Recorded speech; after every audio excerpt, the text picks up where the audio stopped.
possible sign from above, lightning has struck the Vatican just hours after Pope Benedict XVI announced his surprising resignation.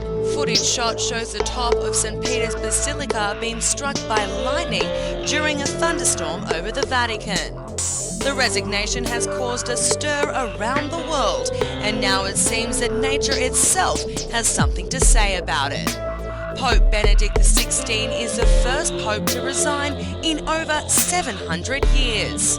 He said the reason for the resignation is that he no longer had the mental or physical strength to do the job. Now the world is left waiting and wondering who his successor will be.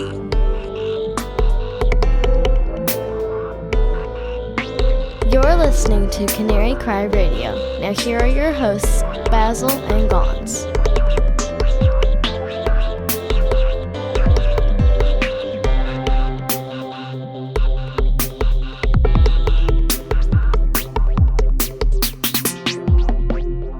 Hey everyone, welcome to Canary Cry Radio. Thanks for tuning in this week. My name is Basil. And I'm Gons, and we have an interview with Cris Putnam today, but before we get to that, we wanted to start off this episode by touching on a couple pieces of news that have been, a couple of them that have been nationwide or worldwide probably. Right. And the reason why we wanted to touch on it is because this is happening in our backyard. And if you don't know what we're talking about a couple things. One, obviously what's the guy's name? Dorner? Crazy Dorner, yeah. Yeah, Revelations Radio News, Tim and Andrew over there just did an episode talking about this. What? I was just saying hi to Tim and Andrew. Okay. What's up, guys? Hey, guys. But this stuff is crazy, and it's happening with more frequency, obviously, ever since Newtown started. But the most recent ones, this Dorner guy and then the Saeed guy just yesterday, right, are both happening just within a stone's throw of where me and Gons are. So we're just letting you guys know that we're okay. But we just thought we should address that and give you our view from in the field here. Yeah, and I'm sure, again, the guys over at Revelation Radio News addressed the Dorner issue with the LAPD and what went down. And, I mean, it's a horrible situation. There's, lost lives. There's a lot of speculation and some people supporting Dorner's motive. They don't condone what he did, but they're kind of supporting his whistleblowing. Right. Well, there are some people calling Dorner an American hero. Yeah, which I don't think know is a little bit much, even for somebody who's not very happy with corrupt cops in the first place. But yeah, it's a little bit intense. And during the shootout, there was actually a fan page on Facebook that was just exploding, and with some interesting people commenting on there, talking about how they're praying for his safety and things like that. Some real sick stuff. Yeah, it felt like OJ with some of the the car chasing and all that stuff. So anyway, that went down, and you can listen to Tim and Andrew give their spin and sort of give their opinions and thoughts on that. But the thing that went down yesterday, and if you guys are listening outside of the U.S. especially, you may not have heard about this, but another gunman went on a rampage, and this guy, 20 years old, he was identified as Ali Saeed, and basically he started in an area where I actually have family, so this is literally in our backyard. Yeah, and he went to the school, of which I have a lot of friends who go to that school. Yeah, I live very close to the school. I mean, it's down the street. And anyway, if you hadn't heard the story, basically this 20-year-old kid shot a woman in the house. I think it is his parents' house. And then he kind of went on a Grand Theft Auto rampage. Just carjacking rampage. Yeah. Just basically carjacking, car to car just across the county. Right. Forgot to mention he was toting a shotgun, so that was his weapon of choice as he went through, and it's very sad. And at the end, 4 people were killed. He committed suicide when he was cornered by the cops, and I mean, it's just Right. It just It's sick. It's very, very sad, and especially when all this is happening just so close to Gons and I, it is gives a whole new perspective to the thing, because the Newtown shootings happen all the way across the country, and that's one thing. But when it's happening in your backyard, it's like, oh wow. Right. Exactly. Yeah. So, and on that topic, I mean, there's a lot of conversations to have and places to go from there, all of which I think that we are going to avoid going, when it comes to gun control and the plan for the lockdown and things like the that. Disarmament and the everything. Disarmament, and those are all conversations that are happening on every street corner. But we feel like we are just going to refrain from having that conversation. At least in this episode. We may address it some other time, but I think there's enough people. Before. Yeah, and I think there's enough people talking about it at this point that, right. We don't need to spend time on that because we got bigger fish to fry today. Right. Because big old fish in a big old white robe. I thought you were going to say frying pan. Well, I guess he's in a big frying pan too. But now he might be getting out of the frying pan and into the fire. No, not really. Anyways, we're talking about the Pope. The Pope, yeah. And obviously, a lot of people, I mean, this is worldwide. This is a huge event. 598 years since the last Pope stepped down. So, right. I mean, that's a long time. And for those of you who may remember, I know there are some of you who remember, who shall remain nameless, but last year we had Chris Putnam on the show talking about his book Petrus Romanus with Tom Horn, talking about the popes and the Malachi prophecies about the popes. Real quick, for those of you who don't know what those are, a Mr. Malachi, long time ago, had a prophecy naming the next 12 popes? Yes, I think it was 112. 112. And he did it, and all the way up till now, for, whatever reason, whether it's self-fulfilled prophecies or, whatever it is, 111 popes have been correctly prophesied by this Malachi prophecy. And I will say that with our last show with Chris Putnam last year. Yeah, if I was the current Pope, Pope Benedict, I'd sort of be sniffing my sandwiches a little bit more as the year continues here. Well, I mean, there has been a public threat on his life that the church responded to this year.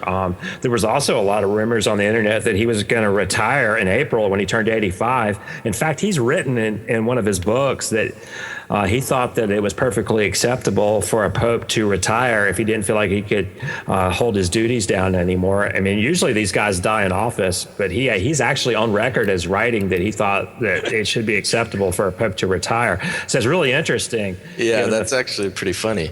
Yeah. Don't worry, guys. I'll just step down. Don't have to do anything. We called it. Yes. Gone. I know. We should have put some money on it. I know. We called it. I even had to go back and listen to the episode because I was just so pumped about it. But yes, maybe we didn't, but with Chris Putnam's help, and I'm sure a lot of other people called it too. But we did call it on the show. So you can go back, listen to that. I think it's number 19. But lo and behold, here we are. The Pope has resigned, the first time in 600 years. And I remember talking about on the show that because of the timing of the prophecy, we deduced that this current Pope, or the former Pope, would have to either die or resign by, I think, 2013 or 2012. We might have been on the 2012 timeline back then, right? But we're close enough. Yeah, and in the interview that I was able to do, Basil, right? I was able to grab Chris Putnam just a couple days after the Pope stepped down and get his reaction. He was on a ton of shows. He was on PID Radio. He was on Coast to Coast the night the Pope stepped down, and I thought he did a great job. Always. Yeah, but there's some strange things. Before we play the interview for you, there's a few strange things that have happened since then as well. Like, did you hear about lightning striking the Vatican? I did see that. I was wanting to do a little bit more research on that because I saw the picture and I heard about it. I thought it was suspicious somebody was able to take the picture at the millisecond a lightning strike hits. Yeah, that's true. But yes, I did hear about that. Well, I mean, assuming the Vatican is monitored heavily, I mean, I guess you can freeze frame and get that picture. But there's all sorts of possibilities. The other thing that I found interesting was obviously the meteors that are hitting Russia right now, right? Now, what the heck was that about? Right, and it's the only reason why I say it's interesting is because Cris Putnam pointed out in the past, and I think he might bring it up in the conversation I was able to have with him, but he brought up the how the Malachi prophecies talks about the final pope once he's in power, fire coming down from heaven and destroying the city on 7 hills, which is Rome. Right. And I just thought it was very strange that the week the pope steps down, we got meteors coming down and like hitting Russia. Right. I mean, could it be that there were quasi truths in some of these quote unquote prophecies where maybe, something changed in the trajectory of time, space, and it happened to hit Russia and not the maybe Vatican? we should count how many hills are in that town in Russia. Just saying. Maybe. No, but yeah, no. I mean, a meteor striking at any time in that capacity and with that much of a brilliance in the sky is definitely rare. I think I had seen somewhere that the last time one that big or that intense was, almost a century ago. Don't quote me on that. I thought I read that in an article somewhere. But also, it happening so close to all these other weird things. I mean, what is the world coming to right now when it comes to all the violence peaking at a rate that, I couldn't have predicted. Yeah. And the Pope stepping down, meteors, I mean, the blackout at the Super Bowl, a lot of strange things. Yeah, and I think, I believe it was Derek Gilbert that pointed out some of the times of how long, I can't remember exactly what it was, but something to do with the timing of the blackout at the Super Bowl that had some occult numerical significance to it. So something about 322. Oh, 322. Was it Rob Skiba that told us that? Maybe it was Rob Skiba. Rob Skiba did that. Yeah. But anyhow. Anyway. So you had a conversation with Cris Putnam. You brought him back. I did. What did you guys talk about? We talked about a lot of stuff. We actually, one thing that I wanted to do, and I think I was successful in doing it. You guys can be the judge. But I didn't want to get too much of the reaction of the Pope stepping down and kind of backtracking, from a year ago, because we had him on, right, a few months ago. So instead of doing that, I wanted to really pick his brain about his next book with Tom Horn, the sequel, if you will, to Petros Romanus, which is Exo Vaticanus. And Cris Putnam and Tom Horn both visited the Mount Graham out in Arizona, where there's this giant telescope, right, that is conveniently... Yeah, it's the Vatican-owned observatory out there. Yeah, it's conveniently named Lucifer, which, of course, I almost fell over when I found that out. Right. But just this whole idea that what's going on is because I'm thinking, and if there is UFO or ET disclosure, right, life on other planets or life in space or whatever, ancient aliens, whatever it is, the credibility level is massive if the Pope, the religious leader of the world, right, makes that announcement. I mean, it just has so much significance to it. So I wanted to pick his brain regarding that.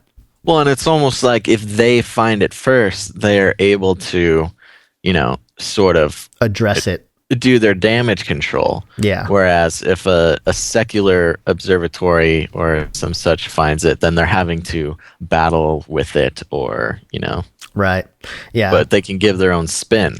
Yeah. But the interesting thing is that the Vatican and, they've been hinting at this for a while now. It's been a few years where they've started talking about ET life and things of that nature, which is and baptizing aliens. Yeah.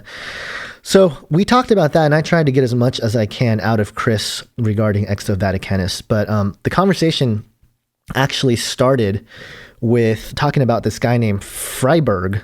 Am I saying that right? Freiberg. He is German. Okay. He was named head of bank for the Vatican, and obviously, the Vatican was having a lot of issues with their banking and Right. a lot of scandals and things like that. But what I found interesting was that in an article in Bloomberg, it was profiling Freiberg, and it just flat out told us that he's part of the Knights of Malta. Right. So I thought that was interesting. Mm-hmm. The Knights of Malta just being another one of those, gentlemen clubs, harmless weekday night get together type clubs. Yeah. And we might actually get some commentary from a special someone later on in this episode regarding the Knights of Malta. And we're going to do something that we have never done on Canary Cry Radio. What are we going to do? We're going to read emails. Email readings. And we've been saying that since we started the show. And I'm pretty sure we've said that a lot. Yeah. And so we are fulfilling. It's real this time. I'm looking at them right now. Yeah. It's going to happen. Mm-hmm. So, Okay. yeah. So anyway, this is where the conversation started with Cris Putnam.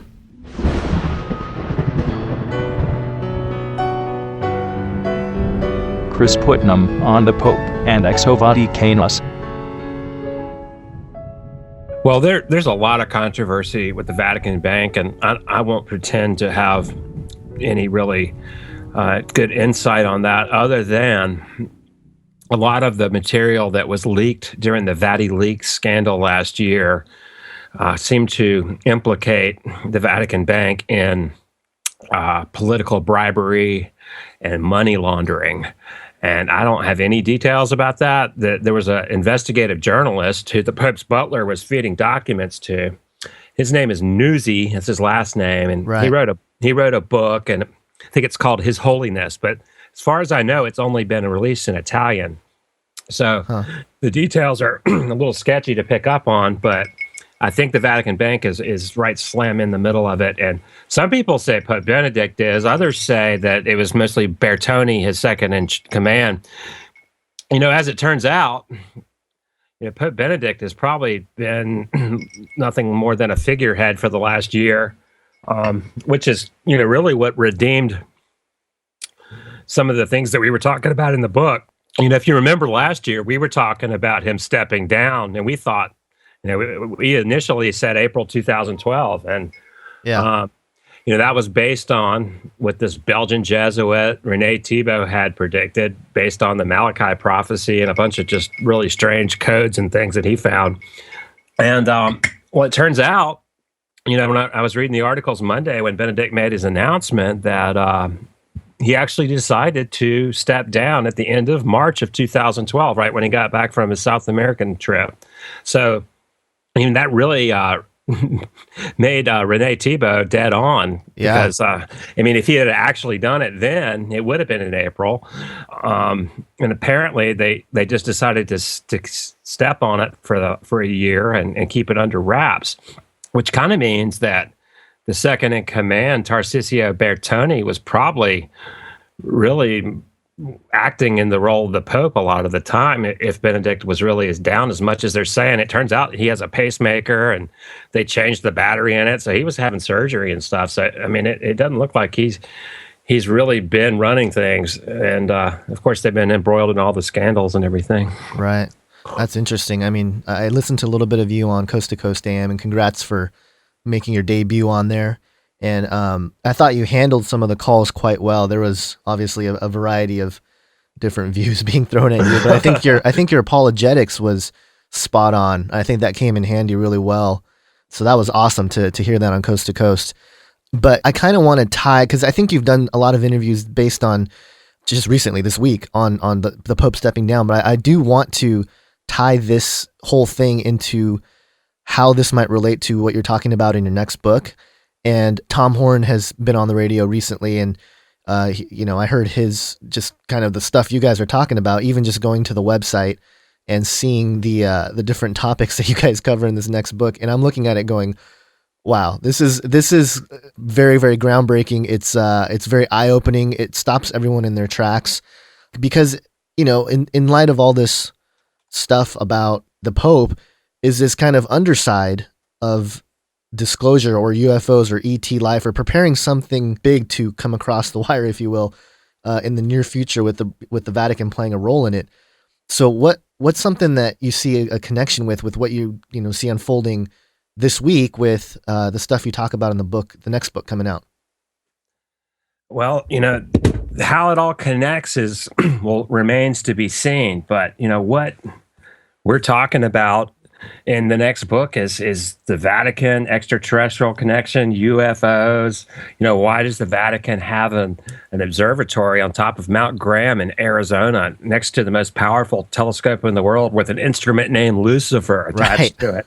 I mean, these kind of things people are really interested in knowing what this is all about. I know. I when I heard about it, I was like, really? It's called Lucifer? It's got to be a joke. It's actually real. I mean, I don't think the Vatican named it that. It looks like the guys at the Max Planck Institute in Germany did that, and some really strange reasons that they picked that as well. Interesting. And even the banker today, the new head of bank, is from Germany. So just another tie. Yeah, go on. Yeah, it turns out that the reason why the Lucifer instrument is named Lucifer, I mean, I looked into it, and then a journalist at WorldNet Daily looked into it, Chelsea, and I talked to her. She called the Max Planck Institute trying to get to the bottom of it. So it's really interesting. You get a contradictory story out of the Max Planck guys. They say, well, no, we didn't really name it after the devil. That's just a misconception because of the name Lucifer in the Bible. It really means, it's really the morning star. It means Venus. Right, and that's true. Bear, yeah. Yeah, and so he goes into that. So we didn't really mean to name it by the devil. But then in the next paragraph, he says, well, actually, there's a German politician who's the president, and his last name in German means devil. Okay. And he goes, well, he was really supportive of the Max Planck Institute and helped us get funding for this thing. So he wanted to honor him by naming it Lucifer. So I'm going, wait a minute. You just said that you didn't name it after the devil, but then in the next sentence you said that the guy's name means devil, so you wanted to honor him by naming it Lucifer. So, I mean, he just contradicted himself. Yeah. Obviously, he did mean it to be named after the devil. Well, yeah, I think that's kind of the... yeah. I mean, they're almost in denial about it. Right. Well, these guys, for them, it's just kind of something humorous because they don't believe in a real devil anyway. So, right. It's like tongue in cheek for them. But I mean, for people with the supernatural worldview, I mean, I think that, it's not too much of a stretch to think that it's just sort of a Freudian slip of sorts, in a cosmic kind of way that they're betraying perhaps the power that's behind them, whether they know it or not. Right. And they might think it's a joke, but it doesn't mean that it really is one. Yeah, I find that interesting. That's definitely true, especially just in culture.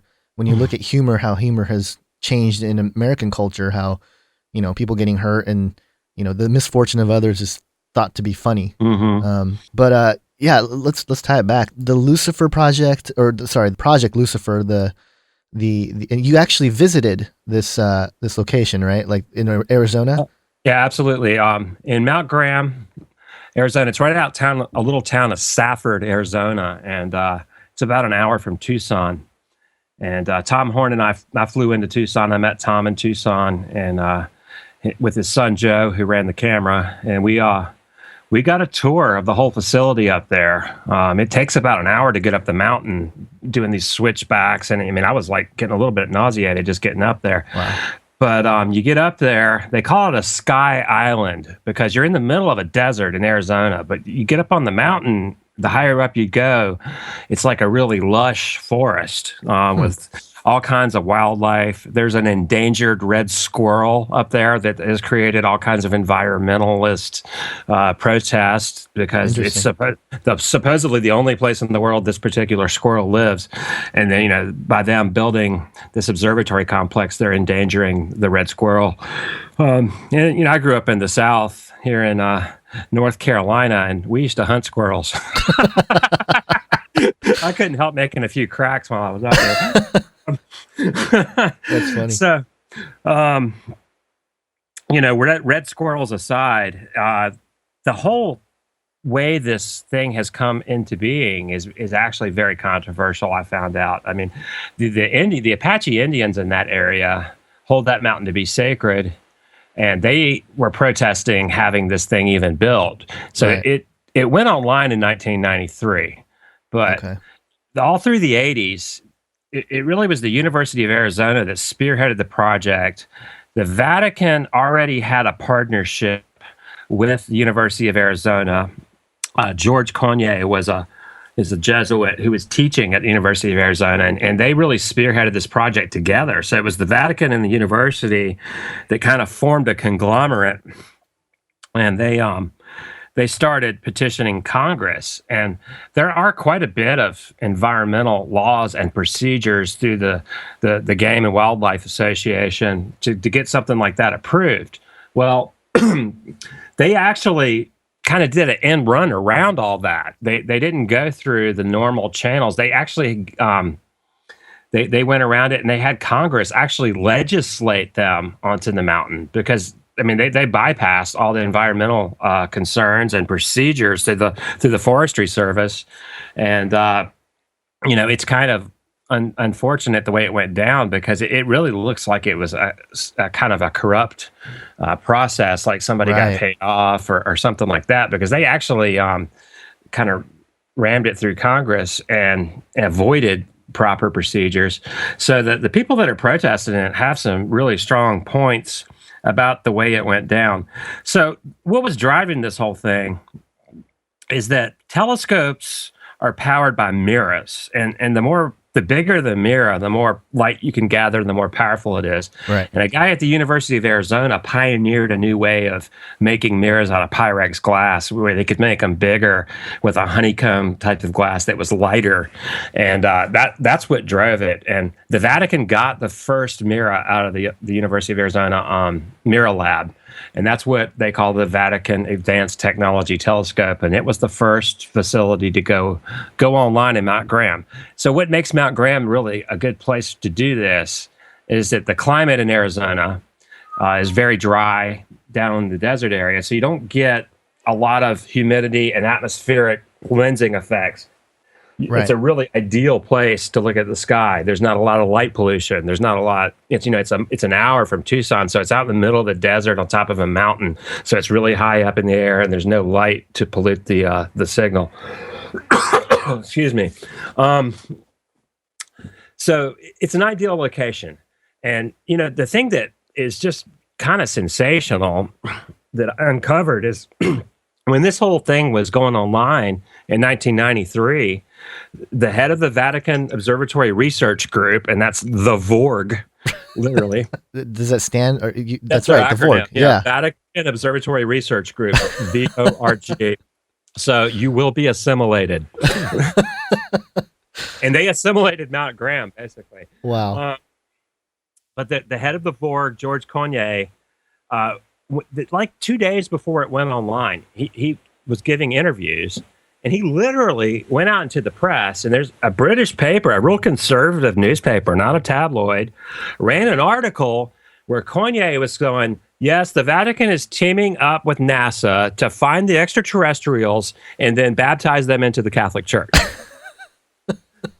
Now, if you type the words baptized and extraterrestrial in your search engine, you'll get a lot of articles, and a lot of them are more recent from 2007 forward, Guy Cosmonaugo Right. and some more recent guys. But the first person to say that was Kanye, and it was back when it first went online. And he seemed dead serious. And I mean, it seemed so serious. I mean, he was saying that, NASA was going to be looking for the sound signals from their facility, and that they were going to be using the VAT telescope to find the planets, and that they were going to make contact. And I mean, the way the article reads, it doesn't sound like it's a joke at all. And in fact, people took it so seriously that, the people at the Mount Graham Mountain Preservation Organization, I mean, they were trying to vet this. I mean, they even called NASA. NASA denied it. Really? Yeah. NASA just said, we don't know what he's talking about. We don't have any contact with them. So, I mean... That's interesting. Yeah. So why would he make that up and put it into the press? I don't know.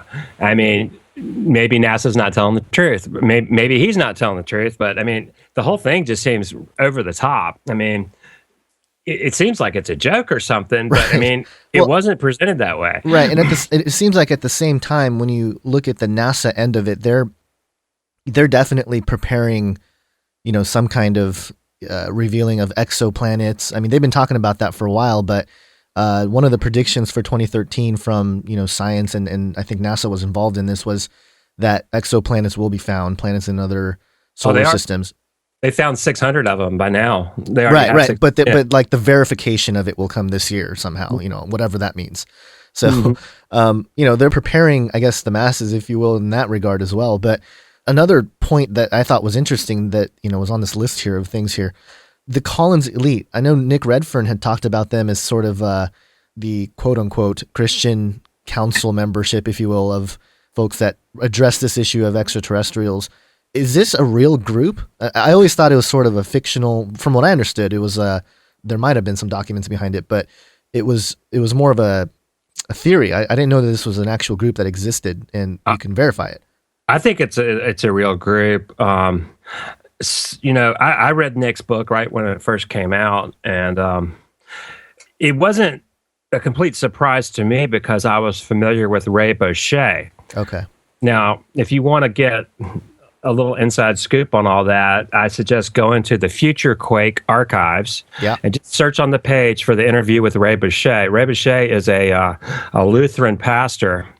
And in the early 90s, he was approached by this group. And because, they were afraid that they had contacted demons, thinking that they were contacting some extraterrestrial entities, but it had actually kind of gotten out of hand. And they were talking to him. They were looking for someone who could tell them how to exercise these things or how to get out from under if they had opened up. Right. And they actually, so they went looking for, a pastor that had some, experience in the paranormal and UFOs, because Ray Boucher was actually a MUFON leader, and he was contributing to a magazine about Fortean phenomenon. So he's a Lutheran pastor, but he has an interest in paranormal activity and things like that. He kept tabs on all that, and he was known for that. So these guys in the government reached out, and he tells the story of it. I mean, they were doing things, trying to think of, military applications for basically a cult power. And, I think it got out from under them. And so, the Collins elite, though, when you get to Nick's book, this whole thing has progressed quite a few years beyond what Ray was talking about. And, it's a mixed bag. It looks to me like some of the things that Nick wrote about, it almost looks like they're trying to make Christians look bad, because, there's a whole point where these guys are talking about trying to set up a theocracy. Right. Bring back the law and making it. Yeah. Because they want, to somehow save America from this threat. So if everyone's praying, and if they could force everybody to be a Christian somehow, then it'll prevent the demons from taking over. But that's the era that the Catholic Church fell into. You cannot coerce people into being Christians. Right. It's not the way it works. Yeah. You can't torture them into the gospel. It's just the antithesis of what it's about. Right. And so I know Michael Heiser reviewed that book, and he made some pretty astute observations. It's like I think his critique was pretty scathing. Some of the demonology that they talk about is pretty suspect. I mean, the whole idea that demons can steal your soul, I mean, I don't know that that's biblical.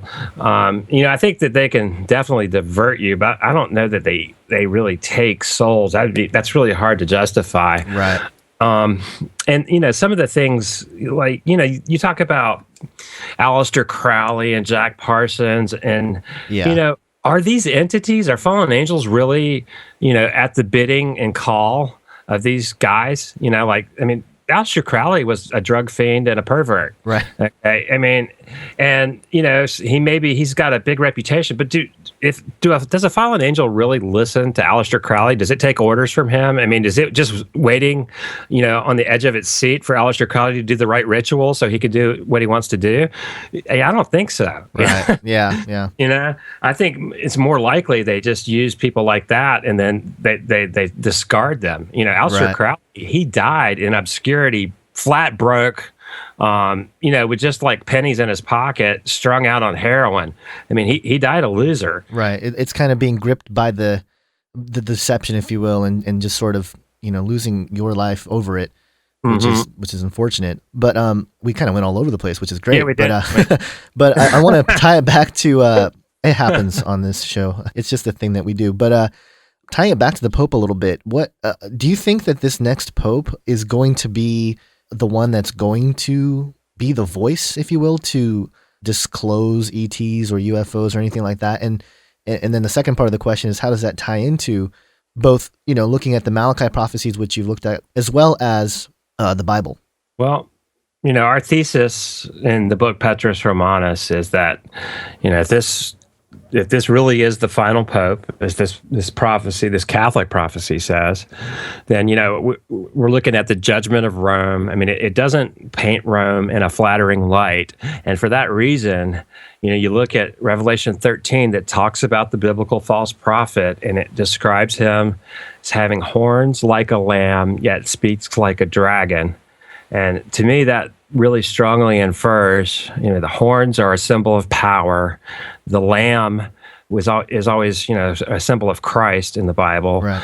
You're looking at someone who is seen as a great Christian leader.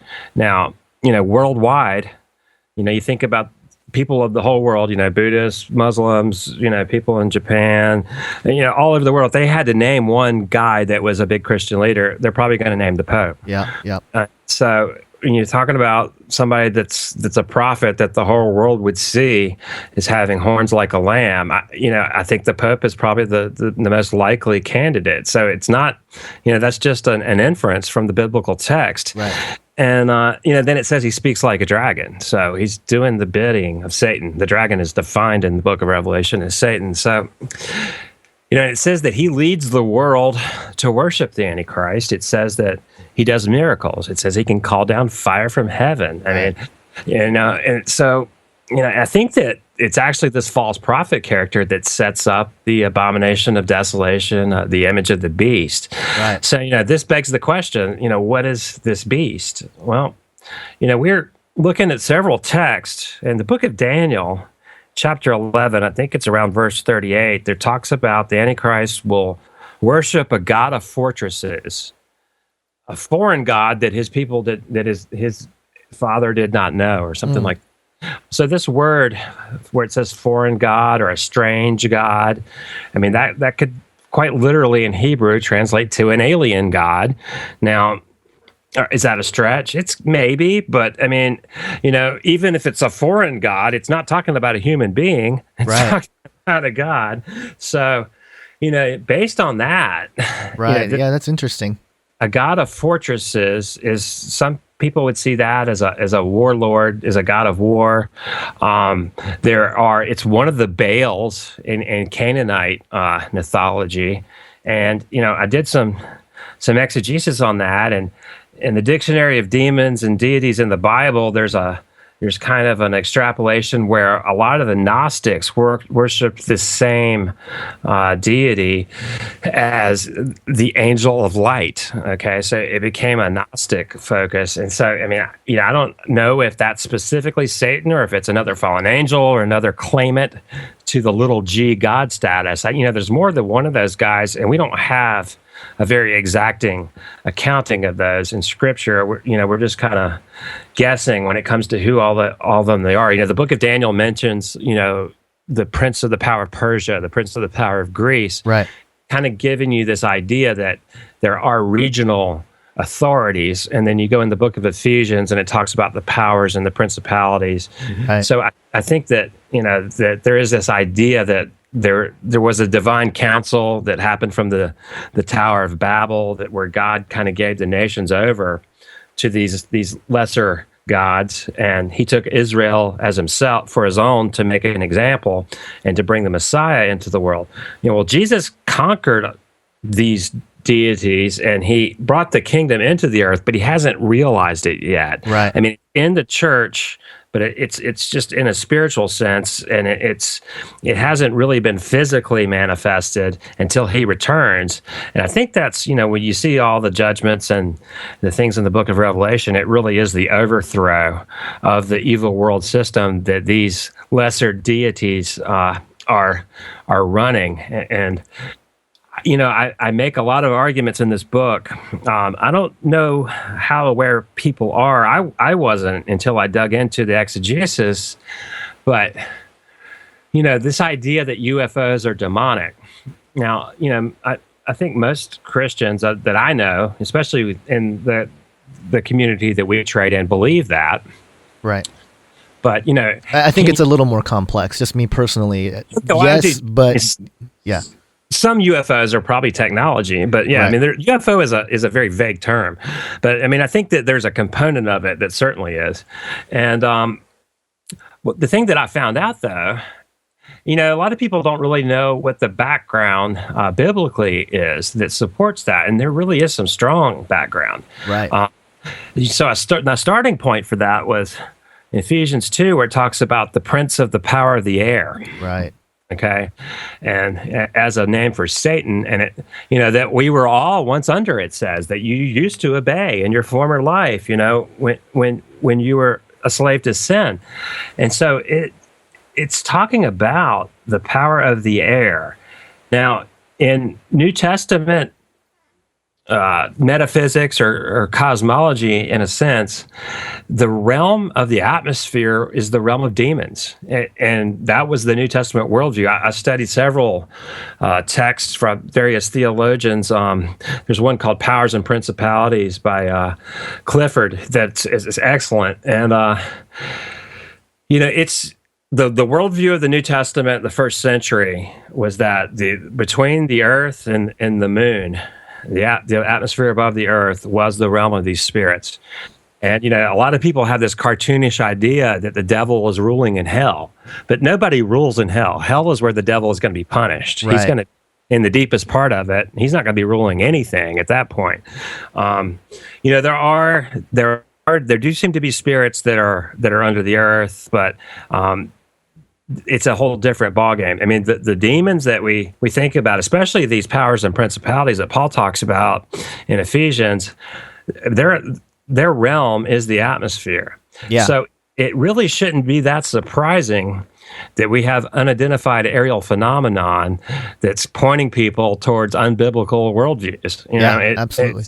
It seems like a no-brainer. That some of these things that we call UFOs or UAPs or whatnot are demonic deceptions. And, it really makes sense given the New Testament worldview for the realm of the demonic. Yeah, definitely. And, I brought this up in the last episode and I'm bringing it up again, but the word cosmocrator, the Strong's anyway, that defines it as ruler of this world that is of the world, as asserting its independence of God, used of the angelic or demonic powers controlling the sublunary world. So, the sublunary, that's what exactly. Between right. the moon and So I think when more people start realizing that this stuff is actually in the Bible, the interests and just getting well-versed in some of these topics is important, because I think the culture's obviously being totally drenched in, ETs and aliens and all that stuff. So, one thing that's interesting is, like, you're talking about the culture being drenched in it. Yeah. is that, I mean, it really seems like from the 1940s forward, we've been saturated with UFOs and alien material. And there's a mythos in the culture, basically, and it kind of started after World War II, when we dropped the atomic bomb, that the aliens are monitoring us and they're trying to prevent us from nuking ourselves. Right. And that's a really popular idea. And so there's an idea in people's minds, even people that don't necessarily profess to believe this stuff, but they have this notion that there's an alien savior that's going to save the world. Right. And that's what we're talking about in this book, Ex Vaticana. I mean, it's affected people's worldviews whether they know it or not. Now, Jacques Vallée, his take on the UFO phenomenon, and he's written about it extensively, is that it's a control system made to modify the belief structures of the world. This is what he says. And so Jacques Vallée, he's sort of a neo-Gnostic, or, he's a scientist, but he has kind of spiritual beliefs, but they're kind of occultic. Right. And I wouldn't call him a Christian, but the thing is, the things that he says and the conclusions that he draws are very compatible with the biblical worldview. So he's talking about these UFOs are extra-dimensional entities, outside of our space-time that can break into it at will. And their whole point, their whole purpose is to manipulate humanity, to manipulate culture, to manipulate, the belief structures of people. And so this is what he thinks it is. And he's been studying UFOs since, with J. Allen Hynek back in the 60s. And those are the conclusions he draws. Now we look at, what does the New Testament says? It says that we're not doing battle with flesh and blood, but rather these powers and principalities and spiritual wickedness in high places. And those words, the archon and the cosmic creator, those words are, like you say, these entities that are in the sky. Right. And it says that they're, the God of this world that blinds the mind of unbelievers, the prince of the power of the air.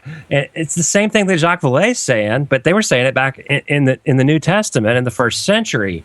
It is a control system for the earth. And so his conclusions are spot on, and they agree with the powers and principalities of the New Testament. So I actually wrote a whole chapter on this. It's going to be in the book Ex Vaticana. And I call it the powers and principalities control system for the planet Earth. And, if you think about what is the New Testament saying, it's kind of saying that we live in the Matrix. Right. I mean, we're born as slaves to sin, and we're blinded by sin.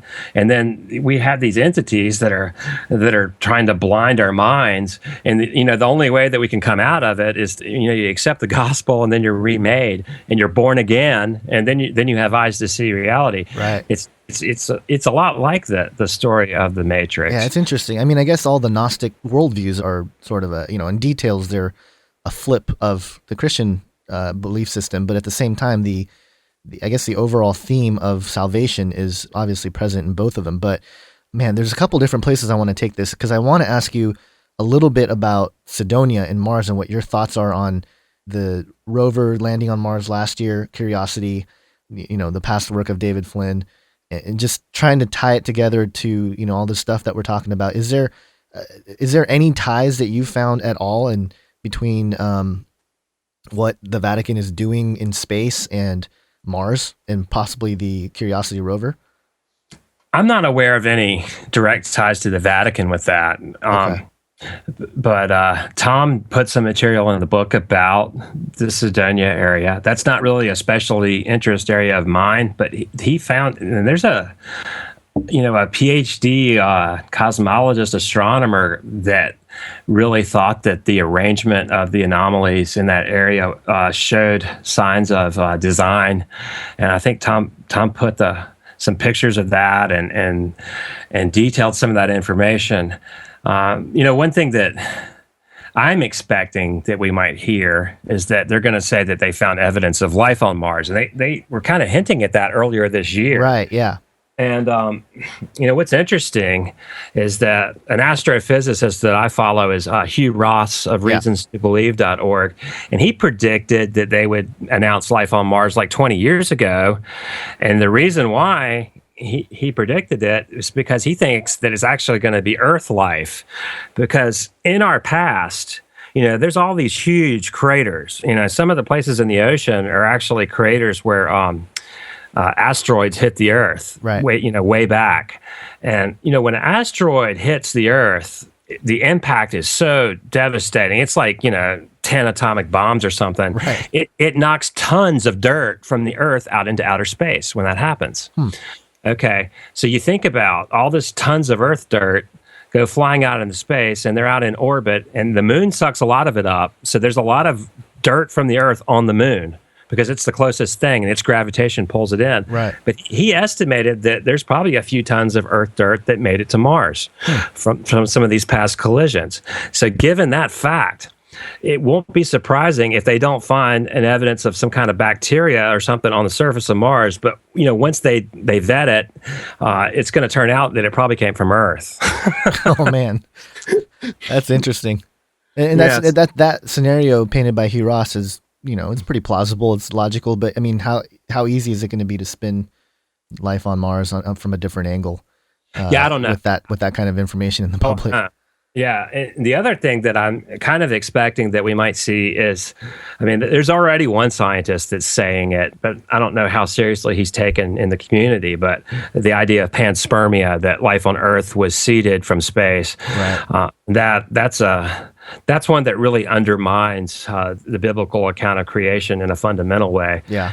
And that's the one thing that Darwinists don't have is they don't have any way to get the whole thing started. Yeah. They have their theory of evolution, but evolution doesn't work unless you have a reproducing life form. And so it's really hard to get it started. So right. They want to shoot it out into space somewhere, but they really haven't solved the problem. They just kind of pushed it away.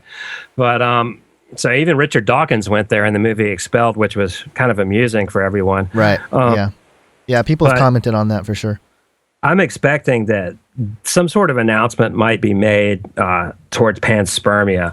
And Michael Heiser has even suggested that could be the impetus toward a one world religion once they do that. So, absolutely. Yeah. And that definitely ties into, what we started the conversation with, which is, the Pope and your next book, Exo Vaticana. Well, these Jesuit scientists are really on board with that whole worldview, and I really take them to task at that. They're definitely are firm believers in Darwinian evolution, and they elevate science above any scriptural beliefs that they have as far as creation or anything like that, and they discount intelligent design completely, and they attack it. And so I do take them to task at quite a few of those points in this book. And there's a whole chapter on astrobiology, and I critique astrobiology. Basically, they have a science that you can get a PhD in, and the whole science is the study of extraterrestrial life, right? Right. Well, we don't know that there is any. Right. So you can get a PhD with absolutely nothing to study. That sounds like a plan for me. I might have to get into that. I might have to look into that prospect. But it's a real discipline in that they study things like planetary science and astronomy and biology, and they study all these real subjects. But the real focal point of the whole thing doesn't exist as far as we know. Right. It's kind of a hope thing. It really is a faith. It's a faith commitment. And what it's based on is a worldview issue. Yeah. And this is one of the things that I think is important that everyone understand. Now, in astronomy, they have something called the Copernican principle. And what that is Nicholas Copernicus kind of proved the heliocentric system. He proved that the Earth revolves around the sun, and the sun's the center of the solar system. So the Copernican principle in astronomy basically says that the Earth is not in any special location in the universe. And that's really what it states. Right. So, but what they do is they extrapolate from that, and they say, well, the Earth's nothing special.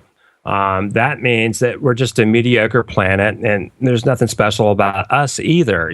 There's nothing special about life on Earth. And this is what they call the mediocrity principle. And it's a little bit, it's quite a bit of a stretch from the Copernican principle, which is mainly just about geography. The mediocrity principle would say, well, humanity is nothing but an evolved primate that just evolved up from a bacteria, from the primordial soup on the Earth.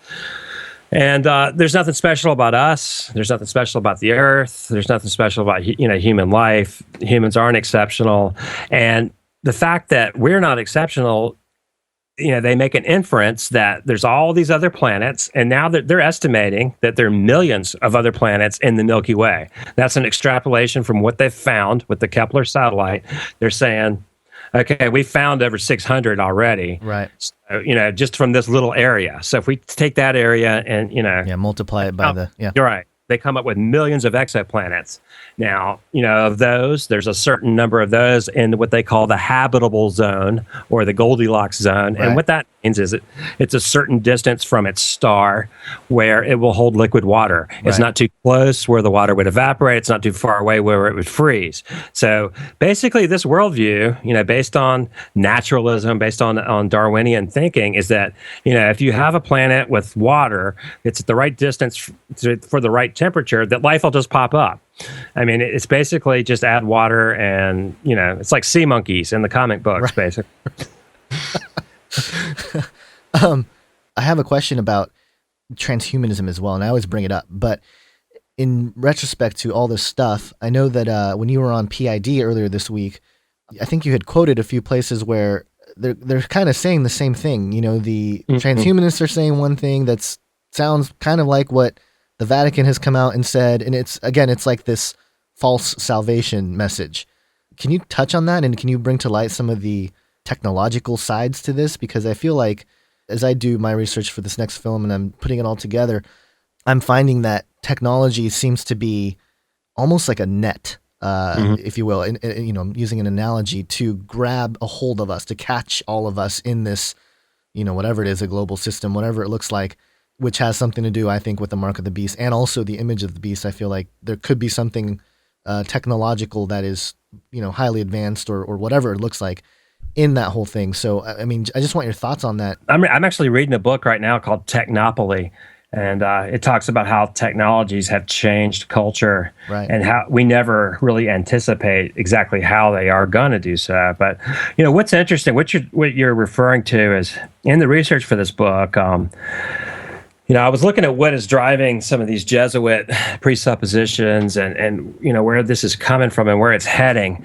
And the guy that was really the ardent evolutionist, Darwinist in the Jesuit order was Pierre Teilhard Chardin in the early 20th century. And he really came up with this mystical evolutionary theory where humanity is evolving to the omega point. Okay, right. This is the maximum level of consciousness. And it's remarkably similar to what the transhumanists call the singularity. Right. What the Buddhists call nirvana, what the Hindus call Brahman, and it's all this kind of monistic idea where all is one. Everyone comes together in this cosmic consciousness, and like Chardin would phrase it as Christ consciousness or Christogenesis, and he had this idea of the noosphere. That's what they call it. It's Noosphre, noosphere. And this is like the net. It's like a neural net of human consciousness over the world. Well, the transhumanists and the people into technology will say the internet is the infrastructure of the noosphere. Yeah. So these ideas all intersect in interesting ways. So, is it just metaphysical in the sense that it's immaterial, or is it undergirded by technologies? I think that there's room for both of those ideas. I think it's both. Yeah, I agree that it's both. And I think things like, what we're starting to discover with quantum science and just the different things that they've been able to demonstrate.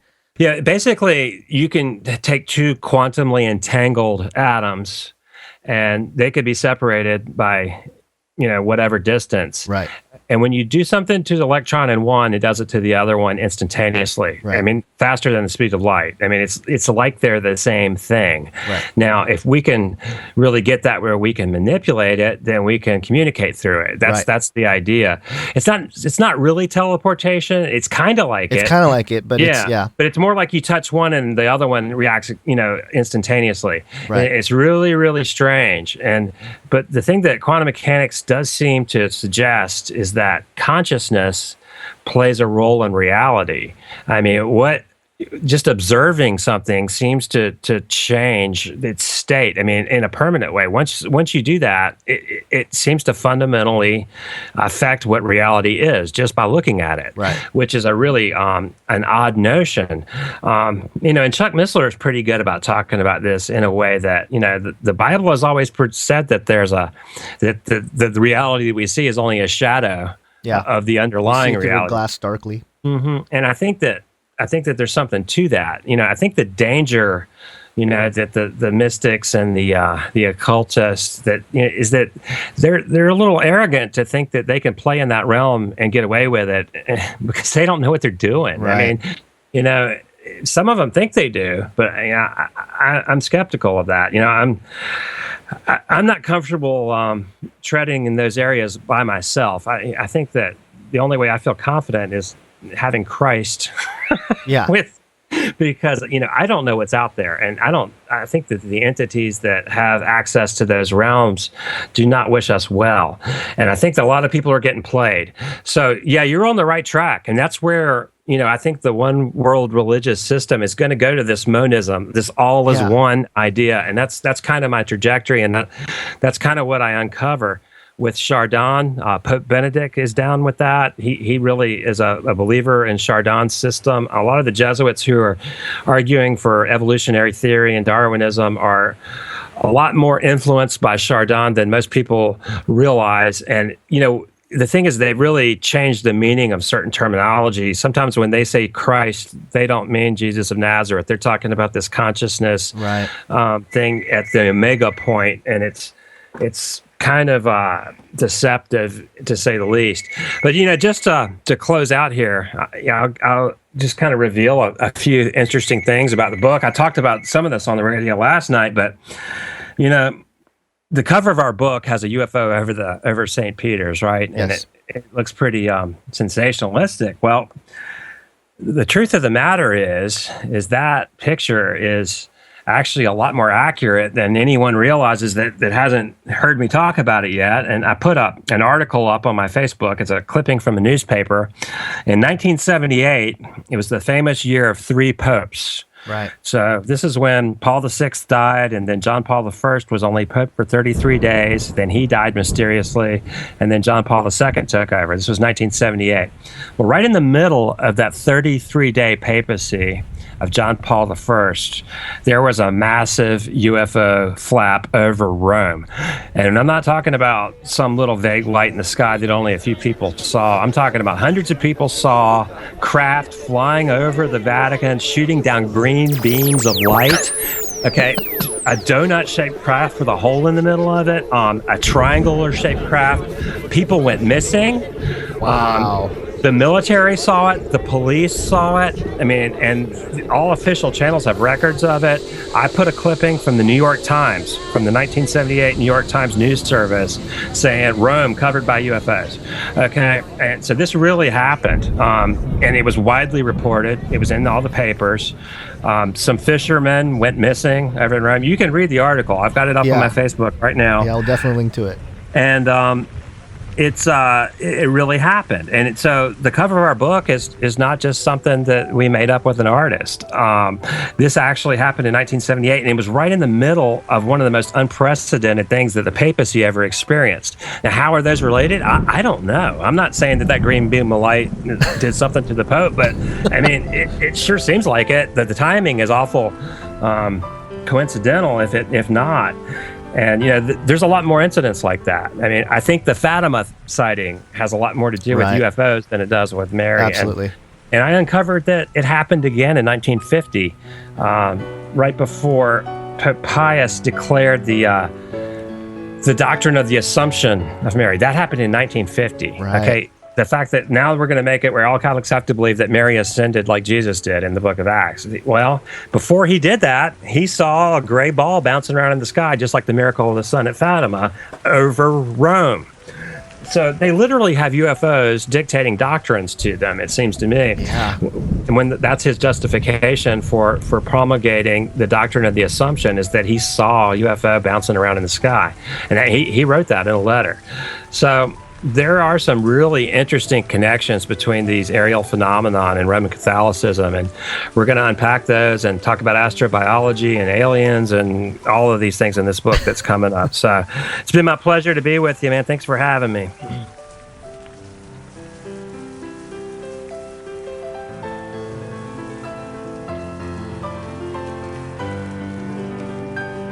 All right, so that was the conversation I had with Cris Putnam.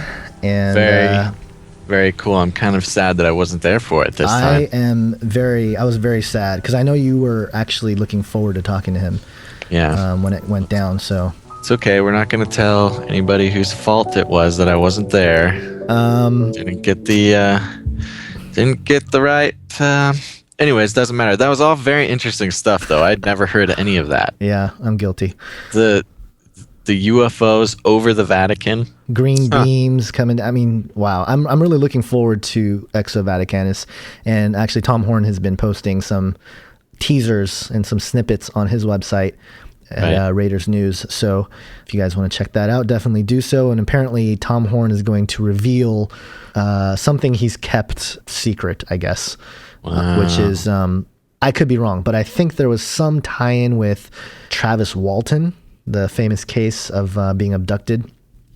So, yeah, he's going to go, he's going to reveal some things that have happened in his lifetime that pushed him in this direction, which is interesting because, you know, that's very interesting. I think a lot of us who are interested in these topics are interested because we saw Stargate when we were 12 or something, you know, like something on TV, Star Wars or whatever. And that kind of perked our interest in like UFOs and ETs and paranormal supernatural topics. Right. But when you have, and there are plenty of people out there that have had strange experiences, and that's what caused them to really look into this topic. So I'm looking forward to finding out what Tom Horn has experienced. Yeah, well, that'll be very interesting. Make sure to tune in for that, everyone. Yeah. Is he going to come on and share it with all of us? That's the plan. I mean, that's the hope. Okay. We've reached out to Tom 2 or 3 times. Yeah. And we'll get him. We will get him. We will hunt him down. He's a busy guy. With your new drone over there. Maybe we have the wrong phone number or something.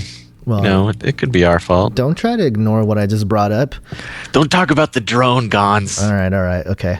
It has a camera on it. It's cool. That's I guess the truth over there. Yeah. Basil has a drone, so watch out, guys. Watch out, guys. Be careful. Watch out. Okay, so I guess it's time to get on to end the show? Yeah, let's end the show now. I mean, we got some emails to read, I think. Are spent. We don't have much more to talk about. I haven't done any talking. Let's talk some email. Oh, that's right. You weren't part of that conversation. There. Basil feels left out. He needs to I feel so left out, guys. All right, so why don't you read this first email then? Here we go. I'll read this first email we have here from our good friends. We'll call them Bob and Betty. Bob and Betty are friends from, I don't know where they're from, actually. It doesn't matter. Yeah, it doesn't matter. They're from Awesome Town. Awesome Town. Awesome Town. Bob and Betty from Awesome Town. Gons Basil, I just listened to your Mars episode, number 21. Oh, geez. I also previously listened to your John Teeter episode. Oh, gosh. About time travel. Those oh, geezes and oh, goshes, those were me. That's not in the email. I say that because those are some. Those 2 episodes are the most speculative episodes. But also the most awesome. Go listen to them. Number 21 and 31. All right. On to the email. Tonight, I read it with your traveling to Mars filter on. Isaiah 41:21, New King James Version. Present your case, says the Lord. Bring forth your strong reasons, says the King of Jacob. 22. Let them bring forth and show us what will happen. Let them show the former things what they were, that they may consider them and know the latter end of them, or declare to us things to come. 23. Show the things that are to come hereafter, that we may know that you are gods. Yes, do good or do evil, that we may be dismayed and see it together. 24, indeed you are nothing, and your work is nothing. He who chooses you is an abomination. This reads to me that God is preempting the time travel announcement. They will show us the things to come, the things that have already happened, but those who believe the lie and choose them are an abomination. I see this whole time travel thing as another deception in the same vein as alien abductions. People have real experiences, but are they just a demonic deception? If someone called out in the name of Jesus in the middle of a Mars visit, would they suddenly wake up in their own home, as people have claimed with alien abductions? Thank you for covering these topics. Even if they are on the fringe, at least I can ponder it now and work it out with my God, so as not to be taken by surprise later. You guys are great. Well, thank you for the Bob email. and Betty, you are great. And that's actually that's an interesting section of verses that they gave us there. Yeah, I think it's interesting that we are at a point in time where reading scripture with, some of these different lenses or filters on can really bring some things to light and highlight some things that, people have read for hundreds of years. And Right. I'm going to read that block of verses one more time. Let's everybody listen with our time travel glasses on and our teleportation to Mars. All right, here we go. Present your case, says the Lord. Bring forth your strong reasons, says the King of Jacob. Let them bring forth and show us what will happen. Let them show the former things what they were, and that we may consider them and know the latter end of them, or declare to us things to come. Show the things that are to come hereafter, that we may know that you are gods, little g, gods. Yes, do good or do evil, that we may be dismayed and see it together. Indeed, you are nothing, and your work is nothing. He who chooses you is an abomination. Yeah, definitely. Even the second time around, it's like, whoa.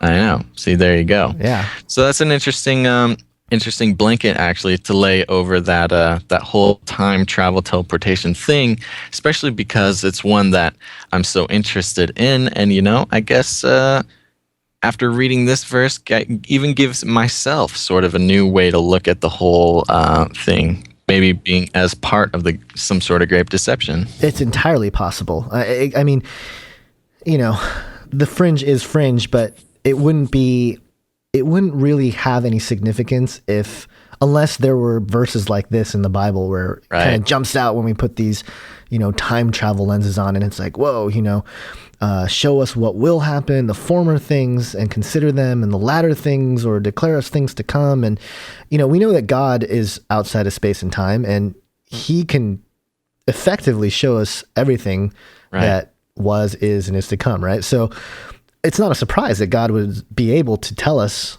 through scripture and have these things apply to, someone in the 3rd century in one way, and then, and help them in a certain way.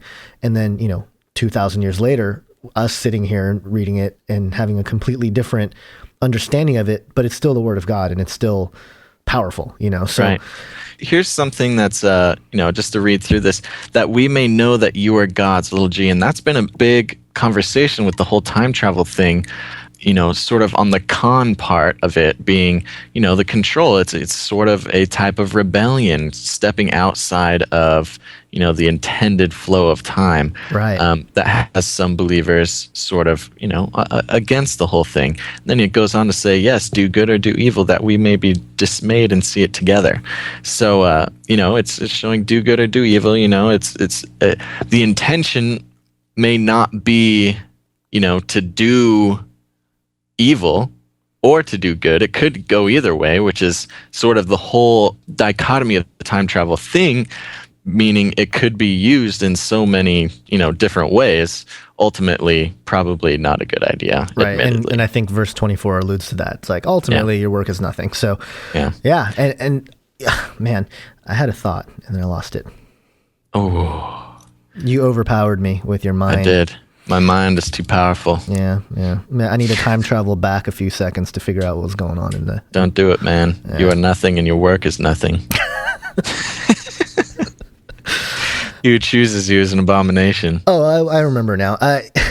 Okay. There was a point in time when I had, and this is before I was a believer, I had contemplated the possibility that extraterrestrials, or what we thought of as ETs, were actually us from the future.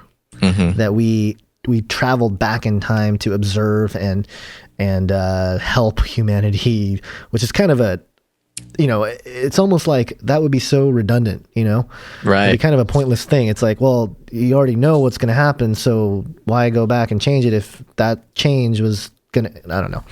It's confusing. All Time paradox. travel's hard, Gons. It's okay. Oh, speaking of which, I meant to actually share this with you off the air, but I guess since we're here already, I'll just, tell the whole world. Your beans. Yeah, I had a dream the other night. Dreams are fun. Yeah, I had a dream the other night that I traveled back in time. I don't know how. It just happened. Suddenly I was back in time, and I met like little 4-year-old me. Interesting. And yeah, and I met myself, 4 years old, skiing, and that's just, that's how I roll. I ski at 4 years old, and then I come back in time to watch myself do it. And I met myself, and we did all sorts of cool stuff, and it was honestly one of the happiest dreams I've ever had. But one of the great things about it was I came to little 4-year-old me and I said, Basil, little tiny Basil, we're having a lot of fun, but we need to videotape this so when I go back that everybody will know that it'll happen. And little 4-year-old me turned to me and said, yeah, you're right. Okay, let's video. Like little 4-year-old me knew how important it was to me to videotape this and bring it back. And we found some birthmarks, and we did the whole thing that you would do. And then I just woke up before anything else happened. That's interesting. So, I mean, yeah, it was a lot more exciting than how I'm explaining it. But point was that I woke up after this dream, and I was so happy, and I was so stoked on the dream that I just wasn't even. I was, when you're having a good dream and you wake up and you're like, oh man, it was just a dream, nuts. Yeah. I was like, man, that was a really good dream. I'm not even pissed that it's over. Huh. I was just like, oh, I'm very satisfied with how that ended. That's interesting. It reminds me of a guy that from another country, and I think you and I have sat and watched this video of this guy that claimed that he met his future self. I think it was. He was working on his sink. Right. He was underneath the sink, went through a time portal, and met himself. Right, and he allegedly had some video or something, right? Right, he did. Yeah. And so it was kind of like that. And like in the video, like it was kind of in that same sort of vein. Like in the video, him and himself, older, they're like, it's a really happy feeling. Yeah. They're like hanging out, like meeting themselves. They're all stoked. And that's kind of how it was for me and little me, except for I was tiny. It was the tiny me. Well, I was the older one. It's interesting because I feel like, little you and you now, I mean, if essentially when you look at it from the bigger scope of space-time, right? The continuum, right. You are you. Like there's just one you, well, and it's yeah. That's kind of what I got from the dream. That was sort of the whole feeling, because I was looking at tiny me, and little tiny 4-year-old really wouldn't even understand that, like, I was me. I was him, he was me. But I'm like, look, little guy, we need to videotape us doing stuff, because I'm you and you're me, only I'm big. I came back through time, and I'm like trying to talk to him about it. He's like, yeah, no, I get it. Yeah, I know. Okay, let's do this. Hurry up. You need to get your camera out. What are you waiting for? Only he was talking like a 4-year-old.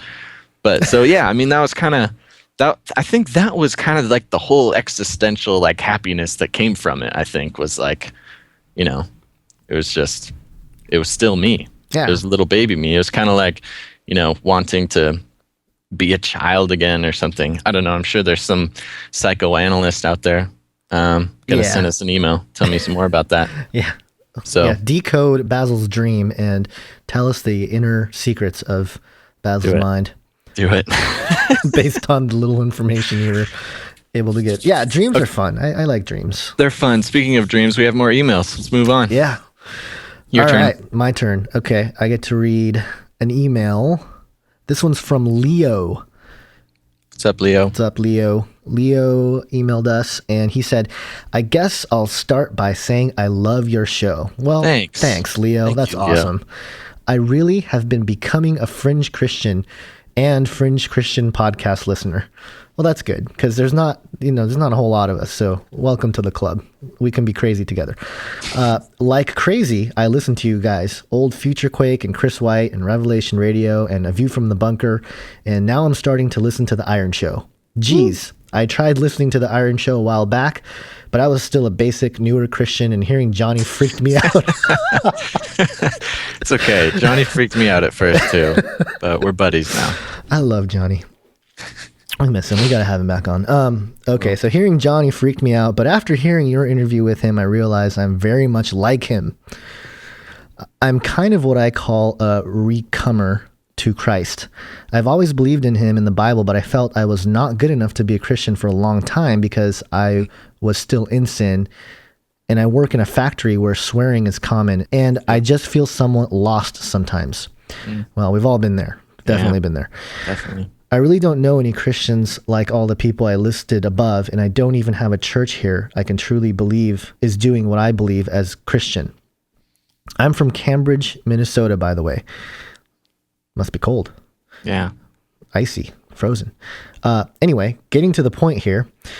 The show with Johnny really made me laugh and cry because between all three of you guys, I felt like I had people who are like me. That means a lot to me. Oh, that means a lot to me too, yeah, Leo. Yeah, definitely. That's sort of what this is all about, I think. I think so, yeah. I mean, you know, it was trying to make sure that we weren't crazy, and apparently there are other people that are either just as crazy or something. So Leo. I know, we're all in the same club. Yeah. So he goes on here. After I came back from being away from Christianity a bit, I felt that I had to do something. I came back to it when I found Future Quake, and shortly after that, you guys. Now, I really feel like house churches are the way of the future for some reason. I'm trying to find people like my real brothers and sisters, you guys and Johnny and all I listed above. I really want to wake people up, but so many think I'm crazy about all of this. Yeah. Yeah. And then he goes on here. Is there a way to get a copy of Age of Deceit on DVD or whatever? Some people don't use the internet for watching these things and go to friends' houses where they would have the internet. Plus, I'm trying to compile physical copies of these things because I don't think the internet will be here in the coming years, at least the way we know it. And I think that's pretty accurate. That's a good... And you can get the DVD at Amazon. You can go to Amazon.com and just type in Age of Deceit. It's there. But you can watch it for free on YouTube, by the way. Anyone who's... The physical copies for those of you archiving the important stuff of the world before the internet goes out, go to the internet, Amazon.com. Age of Deceit DVD there. Sweet. Waiting for you. And Age of Deceit 2 heavily in the work right now. Heavily. I'm sure we'll be called crazy and taken offline as Christians. Yeah, probably. Yep. Well, I hope you guys read this. We're reading it. It means a lot to me since I see you as my true awake brothers in Christ. It means a lot to me since I see you as my true awake brothers in Christ. Also, please thank Johnny if you see him for me. Johnny, if you're listening, Leo says hello. And he says thank you. And Leo, thanks for your email. I'm really glad that you feel at home with us and that you feel like you can connect with what we're saying and that you feel the Spirit of God in what we do. And we're very thankful for your listenership and for your email. Yeah, and our show would be nothing if it wasn't for those who came before us, like Future Quake. And a lot of it, I relate to Leo a lot in the sense that, I just felt kind of like an outcast until I found some of these shows that really helped me understand that, like, hey, you can have these questions and it's okay. You can be a Christian and tackle some of these issues, and there are good answers. They're great answers. And, unfortunately, it's not really as mainstream, but maybe that's for a reason. So, Leo, thanks for the email, and keep listening because we'll keep doing stuff. We'll keep doing this thing as long as the internet is open as it is now, even though that's true. I feel like it's starting to lock down already. Maybe we should make physical copies of all the Canary Cry Radio shows. That would probably be a good idea since everything physical copies. Get your box set soon, everybody. Records, people. Records, vinyls. Get your wax scroll. 8-track. No, tapes. The wax thing is way before that. You know the wax thing, right? No, I don't. You don't? But I'm just saying we're going to have multiple formats. Oh, okay, just, okay. You know, because maybe 8-track, some people like tapes cassette better. tape, the CD. If you have like an early 90s Buick that only has a tape player, you can stick that right in there. Yeah. Okay. All right. On to the next email. We'll get better at this. This is the first time we're doing emails, so it's like Basil and I are looking at each other like, what are we doing? Doing it. Okay, here we go. Don't tell them that we don't know what we're doing. They already know that. They already know that, and they still listen. They do. Okay, this is another email, speaking of which, from Dylan. Dylan. Or Dylan. Dylan. But Bob I think Dylan? it's Dylan. Bob Dylan? Hello. I've always had an interest in the subject of prophecy as a whole. I remember being 17 and going through the scriptures to find messianic promises to show a Jewish friend. Man, that's intense. Bravo. I remember being struck with Psalm 22 and Isaiah 53 personally, as this boosted and confirmed my own faith in my Christian upbringing. Boom. Nice one, Dylan. In the Word. I have largely been disappointed with my church experiences. I went to a neo-reformed church, that nominally believed in charismatic gifts, but really didn't practice them. It's a shame. I believe this was so because the leadership relied heavily on control, dictating things according to their own understanding. This church and group of churches was known for spiritual abuse. That's an unfortunate practice. All this to say, delusion is the world of the devil, and the devil's power is evidenced in confusion. I have seen delusion in myself and others. I was exposed to the world of conspiracy and paradigm shift through watching the movie Zeitgeist 4 years ago. I also I remember that. Experience. Zeitgeist was the one, man, back in the day. Yep. The movie had an overtly anti-Christian message. Yes, it's true. Yep. Section 1, really. The first, yeah. That's what they're all about. The movie had an overtly anti-Christian message, which I knew was wrong, but it did reopen and perk my interest into New World Order themes. I say reopen because a gentleman came to lecture in an economics class in high school about the Federal Reserve System. Wow. That's actually very interesting. Yeah, what school is that? Yeah, no, bravo to that. I mean, I guess I got to say, my English teacher made us read 1984 and Brave New World back to back, so I think she was onto something too. Right, I think they all are. I mean, the teachers really got it on lockdown for the most part. Yeah. Maybe not spiritually, but definitely when it comes to the government and the economy. Okay, because a gentleman came to lecture in an economics class in high school about the Federal Reserve System. I was floored by the information. He loosely based his lecture from the book The Creature from Jekyll Island, which was written by Edward Griffin, and I got to shake his hand a couple summers ago, I think. And he's big dog cool over here. Cool dude. But have you read The Creature from Jekyll Island? I haven't, but I will now. It's a massive book. I think I got through like 3/4 of it, and I got the point. Interesting. It's massive. It's a great. Is it a novel? Book. What is it? It's basically Edward Griffin goes into how the Federal Reserve was started on Jekyll Island, but secretly these some of these bankers that are supposed to be against each other got together, and the reason why people know about it is because they came out about 30 years later and said, I'm familiar with that. Yeah. So. Crazy. Okay, The Creature from Jekyll Island. Check it out, everybody. To sum it up, it was refreshing to hear from you guys in your podcast. I figured I would give you some encouragement and say you are not alone, and the Lord is revealing these things to us to live wholehearted and consecrated lives for Him in this increasing wicked age. There are blessings to be amongst God's fringe. The gates of hell will not prevail in its plot against His church, no matter the depth of conspiracy of this age. God bless. Dylan. Well, thank you, Dylan. That encouragement is received. I received that. And Gons, do you receive that? I received the encouragement as well. I feel encouraged, and thank you so much for listening. And I'm really, I'm enlightened and sort of, I got a little morale boost to hear that somebody actually came into your high school program and talked about that, because nobody did in my case. Yeah. We tend to bash the education system, and I think overall, as a larger a mountain view of education, the education system, especially the public school system, is definitely corrupt, and there's a reason why, especially in the United States, the level of education has and sort really of just gone down. ineffective in general. And I think even teachers would tell you that. Oh yeah. There's plenty of teachers that know that, but they have to follow the curriculum to keep their jobs. So exactly, it's kind of an unfortunate thing. But yeah, I guess there are some moments of truth that get spoken in high schools all over the world, probably. So amen. So if you're in high school or you work at a high school listening to this right now, go ahead and just start talking about it. The Federal Reserve is a good place to start. I mean, that's something that affects all of us. And that's a big thing about this whole field of study is, you can start with something like the Federal Reserve, and it will inevitably lead into Mars. Teleporting to Mars. No, it'll inevitably lead to the Luciferian, New World Order takeover of the Earth. Right. So, which inevitably will lead to the gospel, which is kind of the point. Exactly. There you go. And I've had someone tell me it's divisive to try to, paint everything so dark and then try to bring Jesus as like this glorious savior.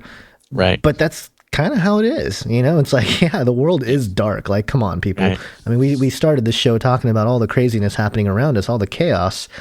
And in spite of that, the fringe Christian community, one thing I love about this community of people that, we're getting to know and expanding on is the fact that we're really upbeat. Yeah. If you listen to some other, New World Order shows or, people that are exposing the New World Order, the Illuminati, all these things, and they don't have the same worldview as we do, it is fear-mongering at that point. It truly is, because they're just saying, hey, there's this terrible, evil organization and they're out to get you. And the only hope we have is an uprising, some kind of rebellion, and really it's not that practical, because if you do that, then you're really just, perpetuating the same problem.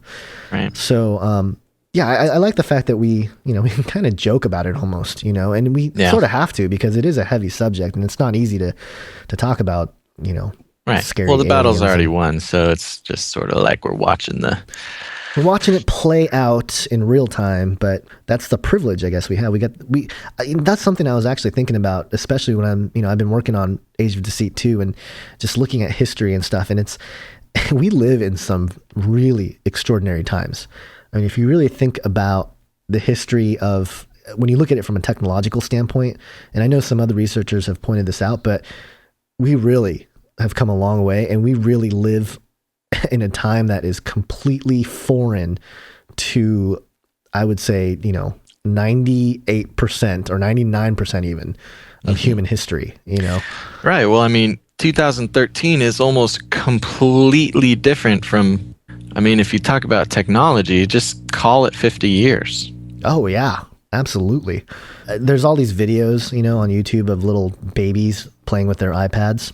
Mm-hmm. And there was a news thing, and I actually found the original YouTube video as well, but there's this girl, she's a few months old, and they show her working the iPad. She can get into it and open up her app and play her app and stuff. And it's cool.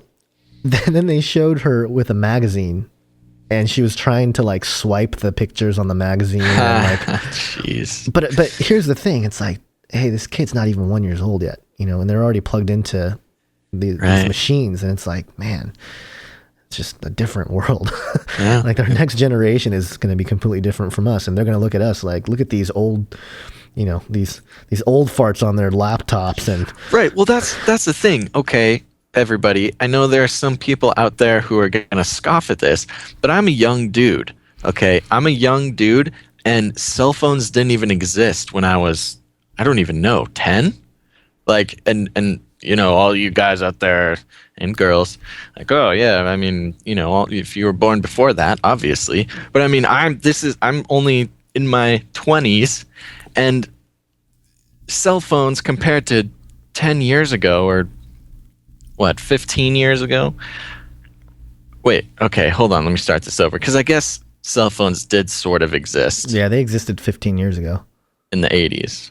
Yeah, but it wasn't the same. It was right. They were way different. They were like bricks, and they weren't a normal thing. It was for the elect, the special people. And there were drove big cool cars. car phones. I remember my dad had a car phone, and that was... See, I had friends who had dads or parents who had car phones, and it was like, oh, it's cool, but it's kind of ugly because it looks like a brick. It looks like a giant brick. But anyway. But it was cool, man. I guess it was cool. Okay, anyways, I take back all that stuff about the cell phones, but let's talk about CDs. Yeah. CDs didn't even exist when I was born. That's weird. Now CDs are just a pain in my butt. Yeah, I have stacks of CDs that I have to go through still and digitize all of them so I can put it on flash drives or something, and they're all scratched up and whatnot. But yeah, I mean that's the thing. I mean I just hit 30, which is it's kind of depressing, but old guy. But that's how I feel when I look around. It's like what it's really true because maybe 10 years ago. You had the 50, 60-year-old saying like, oh, when I was a kid, and it was a completely different world, right? Well, now at, in our 20s and 30s, we're looking at, where stuff's headed, and it's like, oh, when I was a kid, it's like, we shouldn't be talking like that. I know, it's true. I remember being a kid. This has no importance whatsoever, but I just want to share it. I remember being a kid, I don't even know, 6 years old, and I would sit on the computer for hours and just on MS Paint. Like that was the cool thing that I would do. Yeah, I remember MS Paint. Yeah, and I don't even think... I just remember thinking... Does MS Paint exist anymore? Is that on Windows 8? I don't know. Windows is still around? I'm kidding. I'm sure some of you guys are on Windows. You're just such a funny guy. I know, I'm trying, Okay, we got another email here. Yeah. Well, anyway, before we move on to that email, Dylan, you're awesome. Thank you for the message, and thank you, keep Dylan. Listening. And you're welcome. Yeah. All right. So do you want to read this one too? Sure. Or do you want me to read? I will read this one. Okay. This one's from... This one is from a good friend of mine. His name's Anonymous. Not the Anonymous, right? Not the Anonymous. Well, I don't know. Who knows? Who knows? That's why it's Anonymous. Okay. So here we go. Hello, Basil and Gons. Hi, Anonymous. First of all, I wanted to say how much I like your show. Thank you very much. When it comes to the end of a show, I always feel kind of sad. And that's when a show is good. Although I haven't listened to all your shows like Tim Kilkenny, I have listened to most of them, and I've enjoyed them. Oh, that's a burn on Tim. Haha, Tim, nerd. Well, thank you so much for that compliment. That helps me sleep at night. We need to make sure that Anonymous listens to the Tim Kilkenny episode because it was a really good conversation about Christian conspiracy theorists. Okay. So anyway, Anonymous, if you're listening to this, listen to that episode. I wanted to make a comment about the Mars show. Oh boy. I really like the show, but I don't understand why the secular conspiracy world makes such a big deal about topics like Mars colonies or teleportation when there is the truth of the Bible. For example, if they really thought about the resurrection of Jesus Christ or Hebrews 13:1,2. Why do you think they do that, Gons? Why do I think they make such a big deal? Why do you think they just write off the Bible and then make such a big deal about things like Mars colonies and teleportation? I think science is a big part of it. I think the big science religion war is a big reason why they pay more attention to crazy things like Mars colonies and teleportation than Jesus Christ or Hebrews 13. Just real quick to interject. Sure. I think that you're right that it is the quote unquote science versus religion thing. But what I'm starting to see really is that science is effectively a religion, and it's going to really change, I think, in the near future. And I think that's part of the next film. But I totally believe that. Yeah. I think they're going to adopt a spiritual component to it. Exactly. And I think that's why they're able to say, oh, crazy things like Mars colonies and teleportation are true or will be true, but there's too much. I think there's too much historical baggage, I guess might be the right word, when it comes to Christianity. That word has... That's a really good way to put it. Because a lot of people, and I know this because I was one of those people, like when you start looking at apologetics and stuff, you find how faulty the argument is. But a lot of people use the genetic fallacy, which is basically that the truth claim of something has nothing to do with, for example, the Crusades. Like, okay, the Crusades happened. Right. Yep, it happened. It's true. But does that mean that the resurrection of Jesus Christ was not true? No, it has nothing to do with that. Right. So this point of argument of like, oh, look at how the church has treated people and they've been, responsible for millions of deaths and they've murdered and they've done all these horrible things and all this stuff and they go on and on and on. So they don't want to associate with Jesus Christ in the way the church has presented him throughout history. But really, that argument doesn't really stand on the actual truth claim of the resurrection and, who Jesus is and things like that. So I think there is a lot of historical and cultural baggage that just immediately repels people from the miracles of the resurrection. Right. But I think it's really important for us to continue to talk about these topics because the people that really are in the conspiracy or the secular conspiracy world, as Anonymous put it here, they crave a spiritual truth. Right. They crave it. And that's why they go after Mars and teleport and all these different things, because they want that supernatural component to be true. And I think that's something that's innate in all of us, but they don't want the Jesus part to be true, because that would mean they would associate with, whatever. Christianity. Yeah, exactly. Yeah. Yeah. Okay, continuing on. Let brotherly love continue. Be not forgetful to entertain strangers, for thereby some have entertained angels unaware. Authorized version.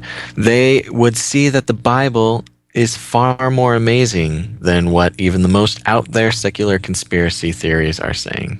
I agree with you. Agree. Also, I wanted to make a suggestion for a show. There's a book called Psychology as a Religion, The Cult of Self-Worship. I've actually heard of this book, and I have just got hold of a copy of it. It's written by a Christian author, and I think he is really onto something which hardly anybody is talking about. I think his theories are just the beginning of a whole area of study. The book basically talks about how selfism has changed every aspect of modern culture, from psychology to the family. The book also talks about how the growth of the New Age is connected to selfism. I think it's a very relevant book, considering the ideas of many of the main non-Christian conspiracy theories are pushing on to the public. It's a fascinating book, and it is a warning for the church, because selfism is contrary to the doctrine of Christianity, i.e. dying to self to serve the Nazarene. Personally, I can see this idea of selfism all around us. I just have to look at iPods, MySpace, YouTube, etc. to see the selfist idea at work. Anyway, it is just a suggestion. You probably have loads of other cool stuff, cool shows lined up. Jesus Christ is Lord. God bless you, brothers. Anonymous. Well, thank you, Anonymous. That's a very good idea. I think that's a huge, huge thing, especially in the realm in which we operate. Because basically, when you talk about selfism, I think it could also be the basis of, what the devil wants for the whole world, which is for us to focus on ourselves. And that's sort of been the tool ever since the garden there. Yeah, it all ties back to the garden every time. It's almost redundant for me at this point, but I know it's, it has to be said over and over again. And it's like that scene in the garden when the serpent tells Eve basically that, like, hey, you will be like gods, your eyes will be opened and you'll know good and evil and all this stuff. Man, everything that we've done since the fall has been to that blueprint of like, oh, we're going to be gods. Sweet. Let's pursue that. And it's just amazing that now, several thousands of years later, we're reaching another epoch of this, grasping through science and technology and all these things, the ability to literally become quote unquote gods, or at least in the eyes of some of these folks like Ray Kurzweil and stuff like that, evolving. They kind of, use different terminology and stuff, but effectively they're saying, hey, we're going to be gods. Yeah. And it blows my mind that more people don't see that. especially when it comes to the Christian community. And I'm not saying this to bash the Christian community, but the selfism it's there in mainstream Christianity, because a lot of it has to do with, your best life now, and having great relationships now, and those are important things. I'm not minimizing that, right? But it really is about yourself, right? And I've even heard it put, and not to say that this person necessarily has everything wrong, but just the way that it's been put is, you need to follow the instructions of God because it's what's best for you. God, right. you know what I mean? Like, the Bible is an instruction for life, and your life will be better because, if you follow such and such list of rules, or, you know. Right. So it's even sort of infiltrated the church in sort of the subtle way. I'm not necessarily making a case against them or trying to start a fight here. Right. But it's definitely there. Yeah. It's one of those things that's it's touchy, because at least I know for us, we're sort of surrounded by this culture of, I guess, selfism type thing going on in the church. Right. I don't know. It's hard to really. It's even sort of a hard thing for a lot of Christians too when it comes to tithing, because tithing, there's sort of an implied thing where, give and it'll be given back to you, and right. Be faithful with your tithes because God will be faithful to right, yeah. bless you back. And so there's this struggle, in my opinion, with tithing. Don't get me wrong, I think tithe, it's the right thing to do, keep paying your tithes to everybody, but even that can turn into like, oh well, I better pay my tithe. Yeah, because I really need to be blessed this month. Yeah, and it's so subtle, because things like going out and mission trips and things like that, and I'm not minimizing it at all. Right. I think that there's actually, you have to, everyone should experience missions and doing different things for the community and doing things for, the less fortunate and things like that. But I always found it interesting that, the thing that you often hear in the Christian circles concerning this kind of thing is that, hey, I went to go help other people, but, or teach other people.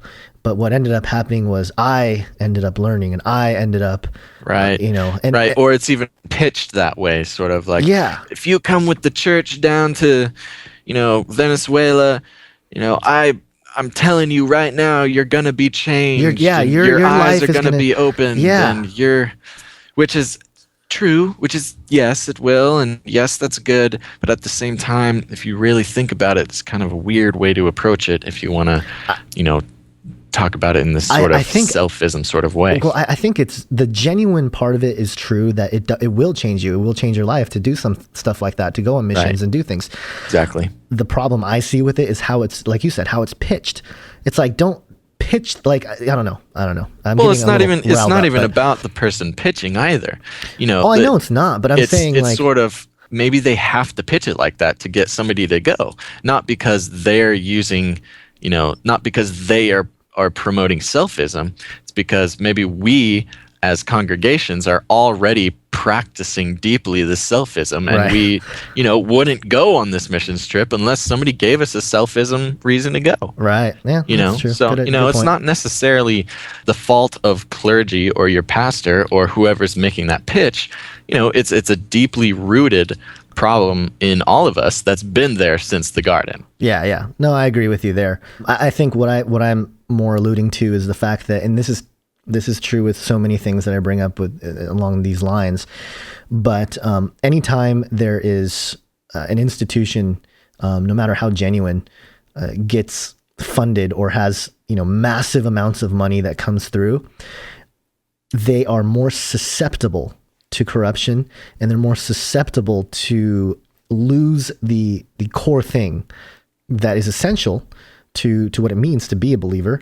But at the same time, I've come to the place where, I used to be really kind of fired up about stuff like this, but I've come to a point where I'm really like, God is so much bigger than and all this stuff, like we're all trying to figure out, like, we all have our opinions of how church should be run.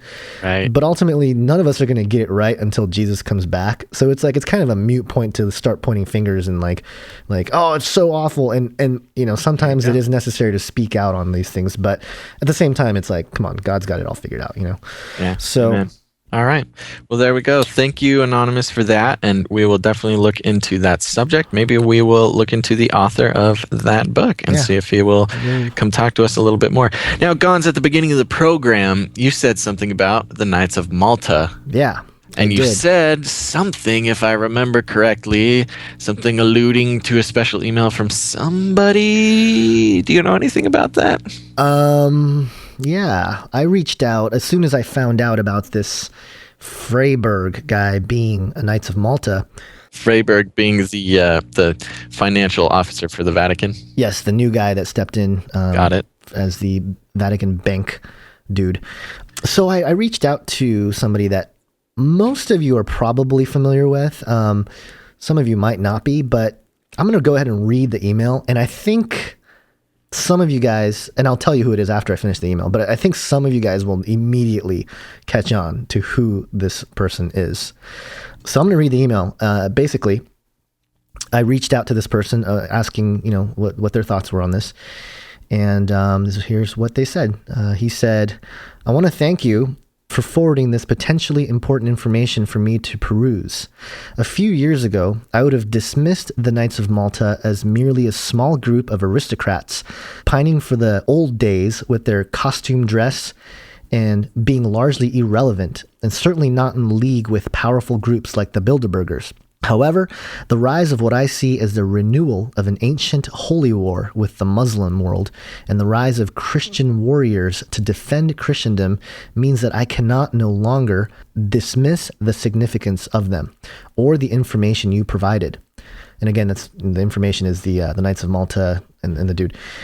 "In the original Crusades, the financing and banking operations to finance them was a critical linchpin, and the corruption inherent in money changing evidently affected the Knights Templar and led to their downfall, who, like the Knights of Malta, were originated for a mission Christ never called to the church to fight, when he told his followers to put away their swords.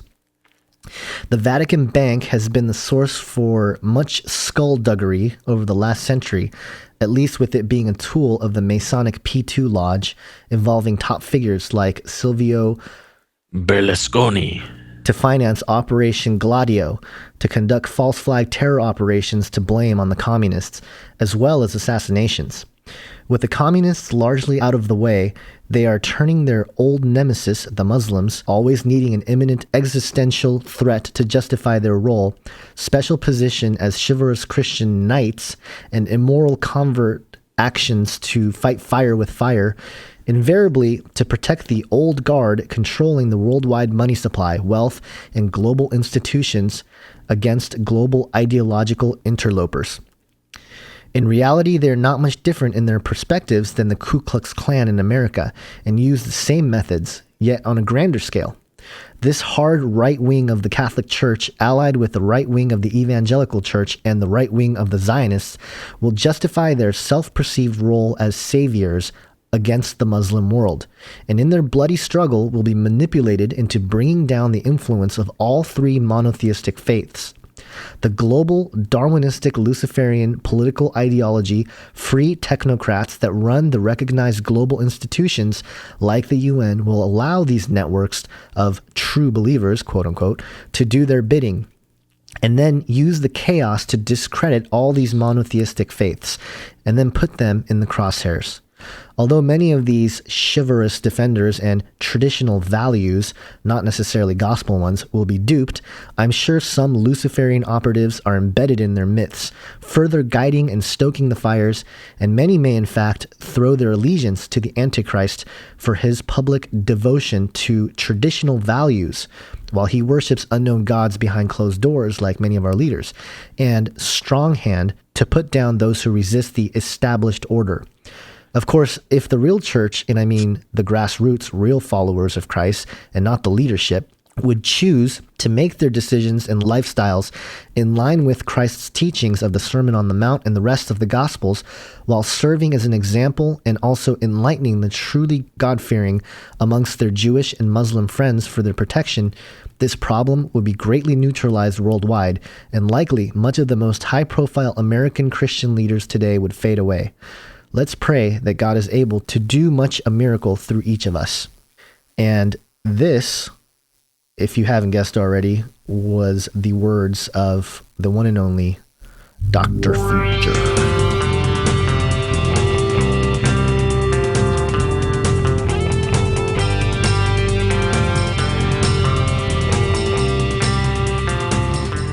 Dr. Future, na na na na na na na na na, Dr. Future, na na na na na na na na. That's the song that I made. Awesome. No, but yeah. So there you go. You gave him, you sent him the Knights of Malta information about the new head of the Bank of the Vatican, and he was obviously moved by that information. Yeah, and he's publishing, I guess, 2 books on this subject later this year, and you know, he's one of those guys that we've been waiting on to come on our show, and you know, we've reached out to him several times, and he's one of the pioneers of this sort of genre of radio and talk shows and stuff. So we owe a lot to Dr. Future and Tom Bionic and the Future Quake show for sort of paving the way. But he brought up some interesting points. He's obviously well versed in in some of this, and doing, you know, all the research that he's been doing since Future Quake went off the air, and even when it was on the air. Right. They you know, I know Future Quake tackled Operation Gladio quite a bit. Tom Bionic, I believe, had a full episode or maybe 2 talking about Operation Gladio and just all the false flag stuff going on. Right. And you know, when I first heard about this holy war idea of Chrislam, I think was sort of the title that was given, this Christian-Muslim war. Huh. I was sort of taken aback. It was almost like, well, this is really important information that is very prominent with so many Muslims in this world, and so many Christians who are blindly almost following this infiltrated institution. Right. Or, you know, I don't know exactly. I mean, he put it in better words than I did, but it's alarming, and it kind of reflects on where we are as a church. And I alluded earlier about how, you know, once money gets involved, it has a greater tendency or possibility of going corrupt. And I think Dr. Future here is sort of exposing all that and saying, yeah, you know, some of these great quote-unquote leaders of the church, the face of Christianity sometimes, you know, that we call them, right, they might have some ties with some of the very people that are getting their information from Satan. So it's kind of unfortunate, and it's again, these topics are so hard to talk about. Because it's you kind of have to walk on eggshells, you know. Right. Well, because I know, you know, that there are definitely some listeners who, if we named a couple of these leaders who were allegedly involved in some of the skullduggery that Dr. Future mentioned, you know, it would be kind of a shock, and it would be a little bit of a, you know, I don't know, it would cause a serious divide for sure. Yeah, I think what's important is, like, you know, because there's a guy, you know, someone like Billy Graham. You know, I haven't done enough investigation on Billy Graham to really know, but I know there are some people out there who say that, you know, he had ties with the New World Order and all this stuff. Right. And, you know, part of me is like, well, you know, he probably did. I mean, the level that he got to in the, you know, and the credibility and the I guess the respect that he got from political leaders and just, you know, the country in general and the world really, right. You know, there's a price that comes with that. You know, you can't just get there. You know, you have to go through the right channels and you have to do the right things. And if you know, sometimes if you want to do something, you might have to change your path to stay on quote unquote the course.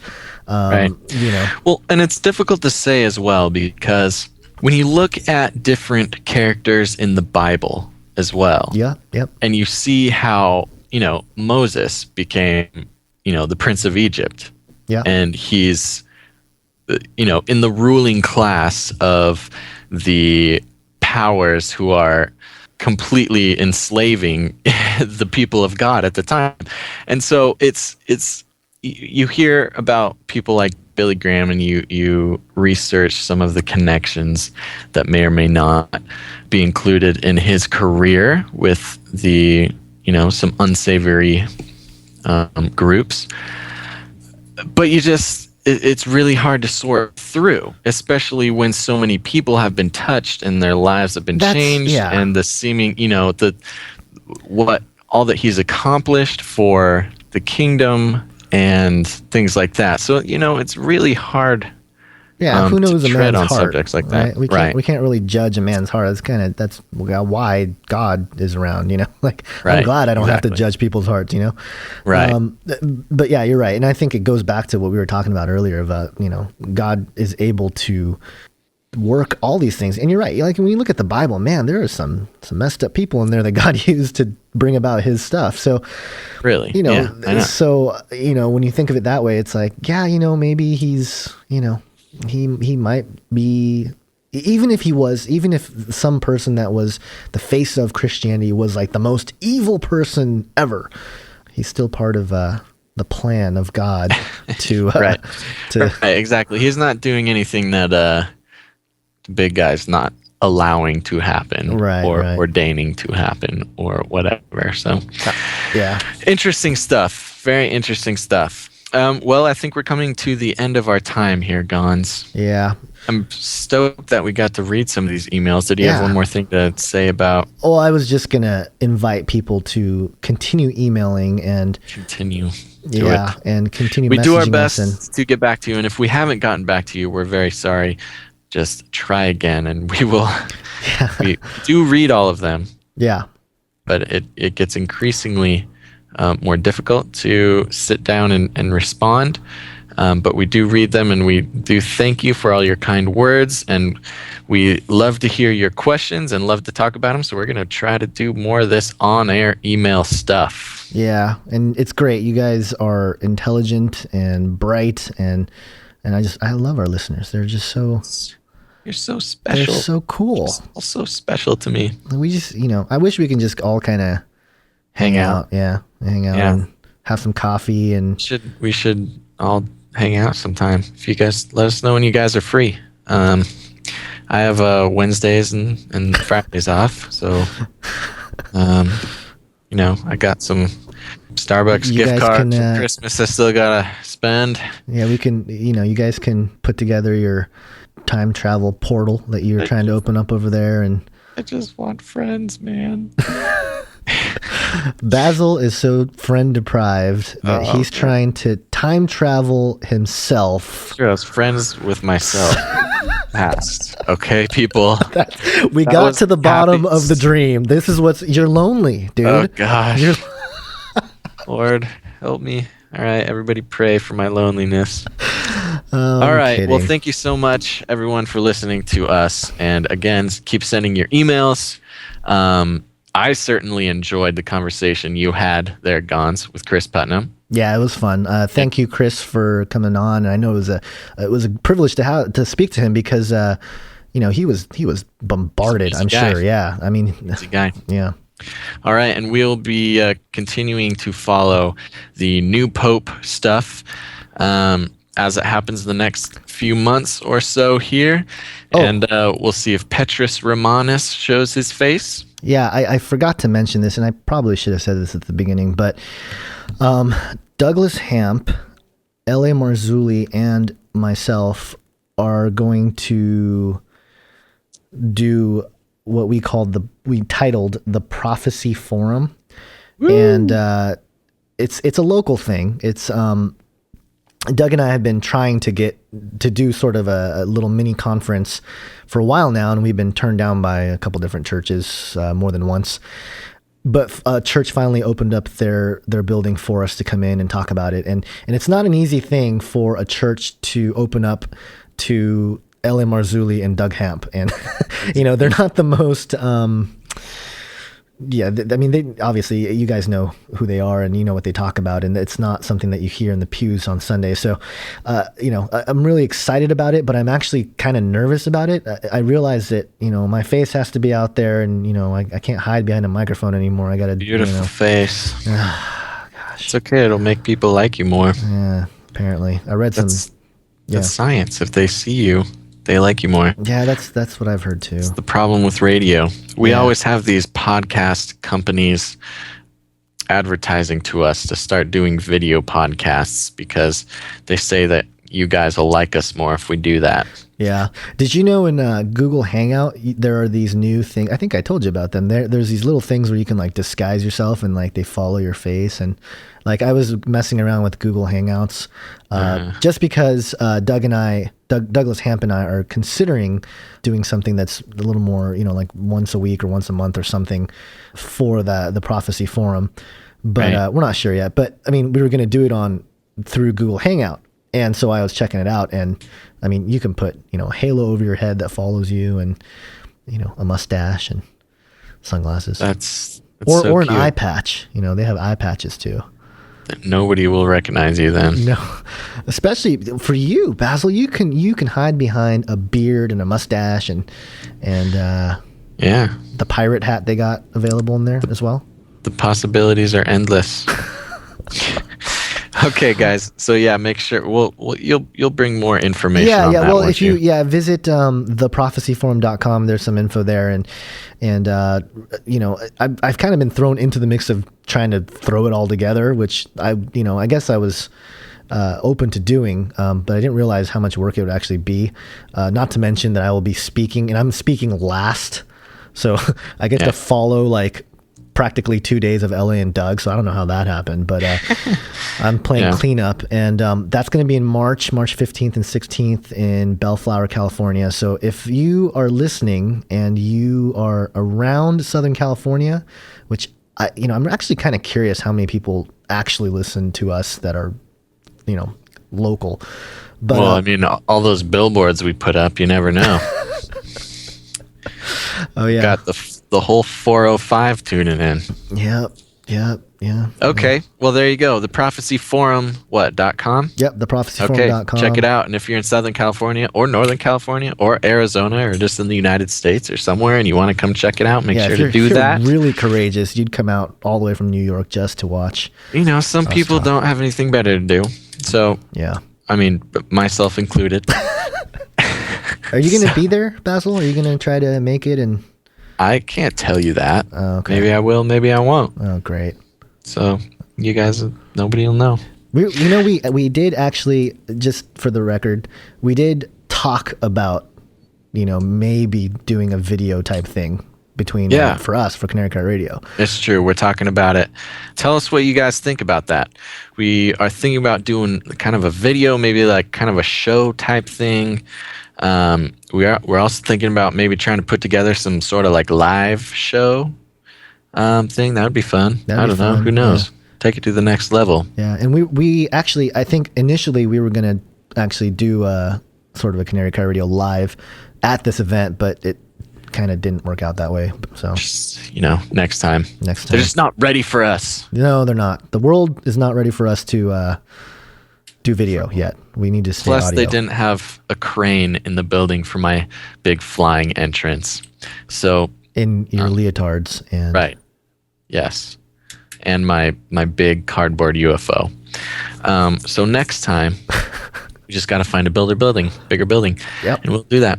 All right. So once again, prophecyforum.com. Thanks for listening to what we talk about here.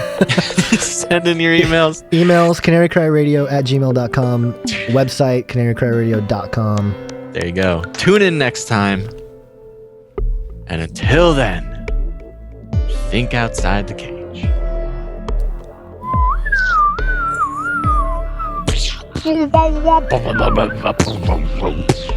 Is that your dubstep? Yeah. You know what's really funny? No. I was watching the Disney Channel, because I always do, and there was like there's a dancing type show on there. I can't remember what it's Shake It Up or something. Oh, Shake It Up. Shake It Up, yeah. And they had this dance and they're dancing, and it totally had this like dubstep breakdown. It was hilarious. And you know, my stepdaughter was like, Disney Channel and dubstep doesn't go together. Dubstep is mainstream now. I know. By the way, we should end all of our shows with like Think Outside the Cage. And then we'll like just do our regular just noises that we make. Yeah. Kind of like the noises I make every night, every time. Yeah. But we should just leave it in for like a couple seconds. Thank you for listening to this episode of Canary Cry Radio. The show notes for this episode and many others are available at canarycryradio.com. Make sure to connect and like our Facebook page at facebook.com/canarycryradio. Follow us on Twitter at Canary Cry Radio. If you would like to share the show in video format, you can find us on YouTube by searching Canary Cry Radio. Review us on iTunes with 5 stars and give us a thumbs up on stumbleupon.com. We would like to thank those of you who have given us your support, prayers, and donations. If you would like to join us and support Canary Cry Radio financially, you could do so by visiting canarycryradio.com and clicking the support tab. Thanks again for listening, and until next time, remember to think outside the cage.